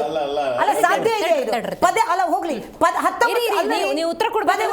ಒಂದ್ ನಿಮಿಷ. ಈಗ ನೀವು ಲೆಕ್ಕ ಎಲ್ಲಾ ಪೇಪರ್ಲ್ಲೂ ಬಂದಿದೆ, ಅವ್ರ CAG ವರದಿಯಲ್ಲಿದೆ, ಎಲ್ಲರಿಗೂ ಜಗಜಾಹೀರಾಗಿದೆ. 19,020 ಜನರ ಮಾಹಿತಿ, ಯಾರು ಫಲಾನುಭವಿಗಳ ಹೆಸರು ಬರೆದ್ಬಿಟ್ಟು ಒಂದು ಖಾತೆಗೆ ದುಡ್ಡು ಹಾಕ್ತಾರೆ ಅಂತ ಹೇಳಿದ್ರೆ ಇದು ಬಡವರ ಗೃಹಲಕ್ಷ್ಮಿಯ ಒಂದು ಯೋಜನೆನಾ ಅಥವಾ ಇವರು ಭ್ರಷ್ಟ ಸರ್ಕಾರದ ಇದು ಏನಂತ ಹೇಳ್ತೀರಾ? ಅಲ್ಲ, ಏನಂತ ಹೇಳ್ತೀರಾ? ಗೃಹಲಕ್ಷ್ಮಿ ಅಂತ ಹೇಳಿ ನೀವು ಹೋರಾಟ ಮಾಡ್ತೀರಾ? ಏನು ಹೋರಾಟನ ಇದಕ್ಕೆ? ಅಲ್ಲರಿ, ಇದು ಬಿಡಿ, ಕೊಳ್ಳೆ ಹೊಡೆದೊಂದು ಅವರೊಂದು ಗಾದೆ ಹೇಳಿದ್ರಲ್ಲ. ನಿಮ್ದೊಂದು ಸತ್ಯಶೋಧನಾ ಸಮಿತಿ ಮಾಡ್ಬಿಟ್ಟು ಒಂದು ಡೇಟಾ ತಗೊಂಡ್ಬಿಟ್ಟು ಅದೇ CAG ರಿಪೋರ್ಟ್ ಇಟ್ಕೊಂಡು ಕೋರ್ಟಲ್ಲಿ ಕೇಸ್ ಹಾಕ್ತೀರಾ? ಇವಾಗ ನಾನು ಹೇಳೋದು ಇಷ್ಟೇ, ಅಲ್ಲ ಬರೀ ರಾಜಕೀಯ ಲಾಭಕ್ಕೆ ಭಾಷಣಕ್ಕೆ ಮಾತ್ರ ಖಂಡಿತವಾಗ್ಲೂ ಇಲ್ಲ. ನಾವು ರಾಜ್ಯದ ಬಡ ಜನರ ಜೊತೆ ನಾವು ಇದ್ದೇ ಇದ್ದೀವಿ, ಬಿಡದಿಯ ರೈತರ ಜೊತೆ ನಾವು ಇದ್ದೇ ಇದ್ದೀವಿ. ನಾವು ನೋಡಿ ಯಾವತ್ತಿದ್ರು ಕೂಡ ನಾವು ಸತ್ಯವಾಗಿ ನಾವು ನೋಡಿ ಬರೀ ಎಲೆಕ್ಷನ್ ಅಲ್ಲಿ ವಿನ್ ಆಗಿ ಕ್ಯಾಂಡಿಡೇಟ್ ಹಾಕಿ ವಿನ್ ಆಗೋದು ಒಂದೇ ಅಜೆಂಡಾ ನಮ್ದಲ್ಲ. ನಮ್ಮ ಪಕ್ಷದ ರಾಷ್ಟ್ರೀಯತೆನೇ ಬೇರೆ ಇದೆ, ನಮ್ಮ ಪಕ್ಷದ ಅಜೆಂಡಾನೇ ಬೇರೆ ಇದೆ. ಖಂಡಿತವಾಗ್ಲೂ ಇದರ ಹೋರಾಟ ಇದ್ದೇ ಇರುತ್ತೆ. ಗೃಹ ಲಕ್ಷ್ಮಿಯರು ಹೆಣ್ಣು ಮಕ್ಕಳು 1,95,000 ಜನ ಮರಣಪ್ಪಿದ್ದಾರೆ ಸುಳ್ಳು ಲೆಕ್ಕ ಕೊಟ್ಟು ಬಾಲಕೃಷ್ಣ ಅವರೇ, ನನಗೊಂಚೂರು ಇನ್ನೊಂದು ಉತ್ತರ ಕೊಡ್ಬೇಕು. ಈಗ ಪರಿಷ್ಕರಣಾ ಪ್ರಕ್ರಿಯೆ ಅಂತೇನೋ ಮಾಡ್ತಿದ್ದೀರಲ್ವಾ, ಒಂದು ಪಕ್ಷ ಏನಾದರೂ ಈ ಪ್ರಕ್ರಿಯೆಯಲ್ಲಿ ನಿಜವಾದ ಫಲಾನುಭವಿಗಳು ಅವಕಾಶ ಕಳ್ಕೊಂಡ್ಬಿಟ್ರೆ ಆ ಚಾನ್ಸಸ್ ಇರುತ್ತೆ. ಮಾತು ನಾನು ಹೇಳೋದು ಮರ್ತ್ಬಿಟ್ಟೆ ನಿಮ್ಗೆ. ಒಂದು ಪಾಯಿಂಟ್ ಆಡ್ ಮಾಡ್ತೀನಿ, ಒಟ್ಟಿಗೆ ತಗೊಳ್ಳಿ. ಒಂದು ಪಾಯಿಂಟ್ ಅಷ್ಟೇ, ರೆಸ್ಪೆಕ್ಟ್ ಅಲ್ಲ, ನಿಮ್ಮ ರೆಸ್ಪೆಕ್ಟ್ ಜೊತೆಯಲ್ಲಿ ತಗೊಳ್ಳಿ. ಇವಾಗ ಅವರು ಒಂದು ಫೈಂಡ್ ಔಟ್ ಮಾಡಿದ್ದಾರೆ ಎಷ್ಟು ಜನ ಟ್ಯಾಕ್ಸ್ ಕಟ್ಟಿದ್ದಾರೆ, ಎಷ್ಟು ಜನ ಫಲ ಅಂತ 3 ಲಕ್ಷ ಜನ ಅಂತ ಹೇಳಿದ್ರೆ, ನಾನು ಈ ವಾಹಿನಿ ಮುಖಾಂತರ ನಮ್ಮ ಮಾನ್ಯ ಮುಖ್ಯಮಂತ್ರಿಯವರಿಗೆ ಕೇಳ್ಕೊಳ್ಳೋದು, ಗೃಹಲಕ್ಷ್ಮಿಯರಿಗೆ 2,000 ಖಂಡಿತವಾಗ್ಲೂ ಅವ್ರು ಕಮಿಟ್ಮೆಂಟ್ ಇಟ್ಕೊಂಡಿದ್ದಾರೆ. ಆಯ್ತು, 3,95,000 4 ಲಕ್ಷನ ಅಕೌಂಟ್ ಬದಿಗಿಟ್ಟು ಉಳಿದಿರೋ ಅಕೌಂಟ್ಗೆ ಇಮಿಡಿಯೇಟ್ ಕ್ರೆಡಿಟ್ ಮಾಡ್ರಿ. 6 ತಿಂಗಳು ಯಾಕೆ ಮಾಡಿಲ್ಲ? ಯಾಕೆ ಮಾಡಿಲ್ಲ? ನಿಜವಾದಂತಹ ಫಲಾನುಭವಿಗಳು ಇದರಿಂದ ವಂಚಿತರಾಗಬಾರ್ದು. ಆ ನಿಟ್ಟಿನಲ್ಲಿ ಏನು ಕ್ರಮ ತಗೊಂಡಿದ್ದೀರಿ? ಈಗ ಹೊಸದಾಗಿ ಅರ್ಜಿ ಸಲ್ಲಿಸಬೇಕು, ಅದಕ್ಕೆ ಹಾರ್ಡ್ಲಿ 1-1.5 ತಿಂಗಳು ಪ್ರೋಸೆಸ್ ಅಂತೂ ಆಗುತ್ತೆ. ಆ ಟೈಮಲ್ಲಿ ಗೃಹಲಕ್ಷ್ಮಿ ಹೋಗುತ್ತಾ ಇಲ್ವಾ? ಈ 2 ಪ್ರಶ್ನೆಗೆ ಉತ್ತರ ಕೊಡಿ ಸಾಕು. ನೋಡಿ, ಗೃಹಲಕ್ಷ್ಮಿ ಯಾವುದೇ ಕಾರಣಕ್ಕೂ ಅದು ನಿಲ್ಲಲ್ಲ. ಆದರೆ ನಾವು ಅರ್ಜಿ ಹಾಕಿ ಏನು ಪ್ರಕ್ರಿಯೆ ನಡೆದು ಅದನ್ನು ಕೂಡಲೇ ಅದನ್ನೆಲ್ಲ ಆ ಪ್ರಕ್ರಿಯೆ ಜೊತೆಗೂ ಕೂಡ ನಡೀತಾ ಇರ್ತದೆ. ಸೊ ಅದು ಆದ ನಂತರ ನಾವು ನಿರ್ಧಾರವನ್ನು ಪ್ರಕಟಿಸ್ತೀವಿ, ಯಾವ್ದಾವ್ದು ಏನೇನಂತ ಅಂತಿಮವಾಗಿ. ಸರ್, ನಮ್ಮ ಉದ್ದೇಶ ಇರ್ತಕ್ಕಂಥದ್ದು ಏನು ಅಂತ ಹೇಳಿದ್ರೆ, ತಾವು ಹೇಳಿದ ರೀತಿಯಲ್ಲೇ ಜನರ ಒಂದು ರೂಪಾಯಿ ಆದರೂ ಜನರ ದುಡ್ಡು ಅದು. ಇವತ್ತು ನಾವು CAG ವರದಿ ಬಗ್ಗೆನೂ ವಕ್ತಾರಗಳು ಹೇಳಿದರು. ಖಂಡಿತವಾಗೂ ನಾವು CAG ವರದಿನ ನಾವು ತಿರಸ್ಕಾರ ಮಾಡ್ತಾ ಇಲ್ಲ, ಅದನ್ನು ತಗೊಂಡಿದ್ದೀವಿ. ಸೊ ಅದನ್ನು ನಾವು ಏನು ಕಾನೂನಿನ ಪ್ರಕ್ರಿಯೆಯಲ್ಲಿ ಕಾಂಗ್ರೆಸ್ ಯಾವತ್ತೂ ಕೂಡ ಹಿಂದೆ ಹೋಗಿಲ್ಲ. ಇದನ್ನು ಕೂಡ ನಾವು ಕಾನೂನು ಪ್ರಕ್ರಿಯೆನ ನಾವು ಮಾಡಿದ್ವಿ. ಯಾಕಂದ್ರೆ ಟ್ರಾನ್ಸ್ಪರೆಂಟ್ ಆಗಿ ನಾವು 4 ತಿಂಗಳಿಂದ ಗೃಹಲಕ್ಷ್ಮಿ ಹೋಗಿಲ್ಲ. ಒಂದು ನಿಮಿಷ ಮೇಡಮ್, ಮುಗಿಸೋವರೆಗೂ ಜುಲೈ ಆಗಸ್ಟ್ ಈ ಅರ್ಜಿ ಹಾಕಿ ಮತ್ತೆ ಗೃಹಲಕ್ಷ್ಮಿ ಯೋಜನೆ ಒಳಗೆ ಅವ್ರು ಬರ್ತಾರೆ ಅಂದ್ರೆ 4 + 2 6 ತಿಂಗಳು ಹೋಗಲ್ಲ ಹಂಗಾರೆ ದುಡ್ಡು. ಇಲ್ಲ ಹೋಗಲ್ಲ ಒಂದ್ ನಿಮಿಷ ಅರ್ಥ ನಾವು ಆಯ್ತು. ಖಚಿತಪಡಿಸ್ತೀವಿ. ಒಂದು ಎರಡನೇದಾಗಿ JDS ಹಾಗೂ ಬಿಜೆಪಿ ವಕ್ತಾರರು ಹೇಳಿದ್ರು. ಅವ್ರು ಹೇಳ್ತಾ ಇದ್ರೆ ಯಾವ ತರ ಹೇಳ್ತಾ ಇದ್ರು ಅಂದ್ರೆ, ಈ ಕೇಂದ್ರದಲ್ಲಿ ನಾವು ರಾಮರಾಜ್ಯ ನಿರ್ಮಾಣ ಮಾಡಿದ್ವಿ, ನಮ್ಮ ಸರ್ಕಾರ ಇದ್ದಂತ ಸಂದರ್ಭದಲ್ಲಿ ರಾಮರಾಜ್ಯ ಅನ್ನೋ ಆಡಳಿತ ನಾವು ನಡೆಸಿದ್ವಿ, ಕೇಂದ್ರ ಸರ್ಕಾರದ ಯಾವುದೇ ಯೋಜನೆಗಳಲ್ಲೂ ಕೂಡ ಒಂದು ಸಣ್ಣ ಸ್ಪೆಸಿಫಿಕ್ ತಪ್ಪುಗಳು ನಡೆದಿಲ್ಲ. ರಾಜ್ಯ ಸರ್ಕಾರ JDS ಸರ್ ಒಂದ್ ನಿಮಿಷ JDS ನ ವಕ್ತಾರರು ಕೂಡ ಬಹಳ ಹೇಳಿದ್ರು. ಅವರು JDS ನ ಕುಮಾರಸ್ವಾಮಿ ಅವರು, HD ದೇವೇಗೌಡರು, JH ಪಟೇಲ್ ರವರು ಇವರೆಲ್ಲ ಆಡಳಿತ ನಡೆಸಂತ ಸಂದರ್ಭದಲ್ಲಿ ರಾಮರಾಜ್ಯ ಆಗಿತ್ತು. ಒಂದು ಸಣ್ಣ ಚಿಕ್ಕ ಒಂದು ತಪ್ಪು ನಡೆದಿಲ್ಲ, PSI ಹಗರಣಗಳು ನಡೆದಿಲ್ಲ, ಮತ್ತೆ CAG ವರದಿ ರಿಪೋರ್ಟ್ ಕೊಟ್ಟಿಲ್ಲ, ಮೈನಿಂಗ್ ಮಾಫಿ ಕೊಟ್ಟಿಲ್ಲ, ಇವತ್ತು 40% ಹಗರಣ ನಡೆದಿಲ್ಲ ಬಿಜೆಪಿ ಗೌರ್ಮೆಂಟ್ ನಾಗೆ. ಓ ರಾಮರಾಜ್ಯ ಆಗಿತ್ತು, ಇವು ಗಲಭೆಗಳು ನಡೆದಿಲ್ಲ ಬಿಜೆಪಿ ಗೌರ್ಮೆಂಟ್ ನಾಗೆ. ಏನು ರೀಲ್ ಬಿಡ್ತಾರೆ, ಏನು ಹೇಳ್ತಾರೆ ಅಂತ ಹೇಳಿದ್ರೆ ಬಿಜೆಪಿ ವಕ್ತಾರರು ದಯಮಾಡಿ ಹಾಗಾಗಿ ನೀವು ಯಾವುದೇ ರೀತಿಯಾಗಿ ಕಾಂತಿ ಶೆಟ್ಟಿ ಅವರು, ನಾಗೇಂದ್ರ ಬಾಬು ಅವರು, ಥ್ಯಾಂಕ್ ಯು ಸೋ ಮಚ್ ಕಾರ್ಯಕ್ರಮದಲ್ಲಿ ಭಾಗಿಯಾಗಿದ್ದಕ್ಕಾಗಿ. ರಾಮರಾಜ್ಯ ಪಾಪ ನಿರ್ಮಾಣ ಮಾಡ್ತಾರೆ. ಮಾಹಿತಿ ಕೊರತೆ ತುಂಬಾ ಇದೆ. ನೆಕ್ಸ್ಟ್ ಟೈಮ್ ಬರೋ ಯಾರು ಮಾಹಿತಿ ತಗೊಂಡು ನಿಮಗೆ ಗೊತ್ತಿಲ್ಲ. ನಾಗೇಂದ್ರ ಬಾಬು ಅವರೇ, ನಿಮಗೆ ಮಾಹಿತಿ, ನಿಮಗೆ ಕಾನೂನಿನ ಜ್ಞಾನನೇ ಇಲ್ಲ. ನಿಮಗೆ ಸರ್ಕಾರ ಅಂದ್ರೆ ಗೊತ್ತಿಲ್ಲ, ವ್ಯವಸ್ಥೆ ಅಂದ್ರೆ ಗೊತ್ತಿಲ್ಲ. ಇರೋದು ಕೂಡ ಗೊತ್ತಾಗಿದೆ.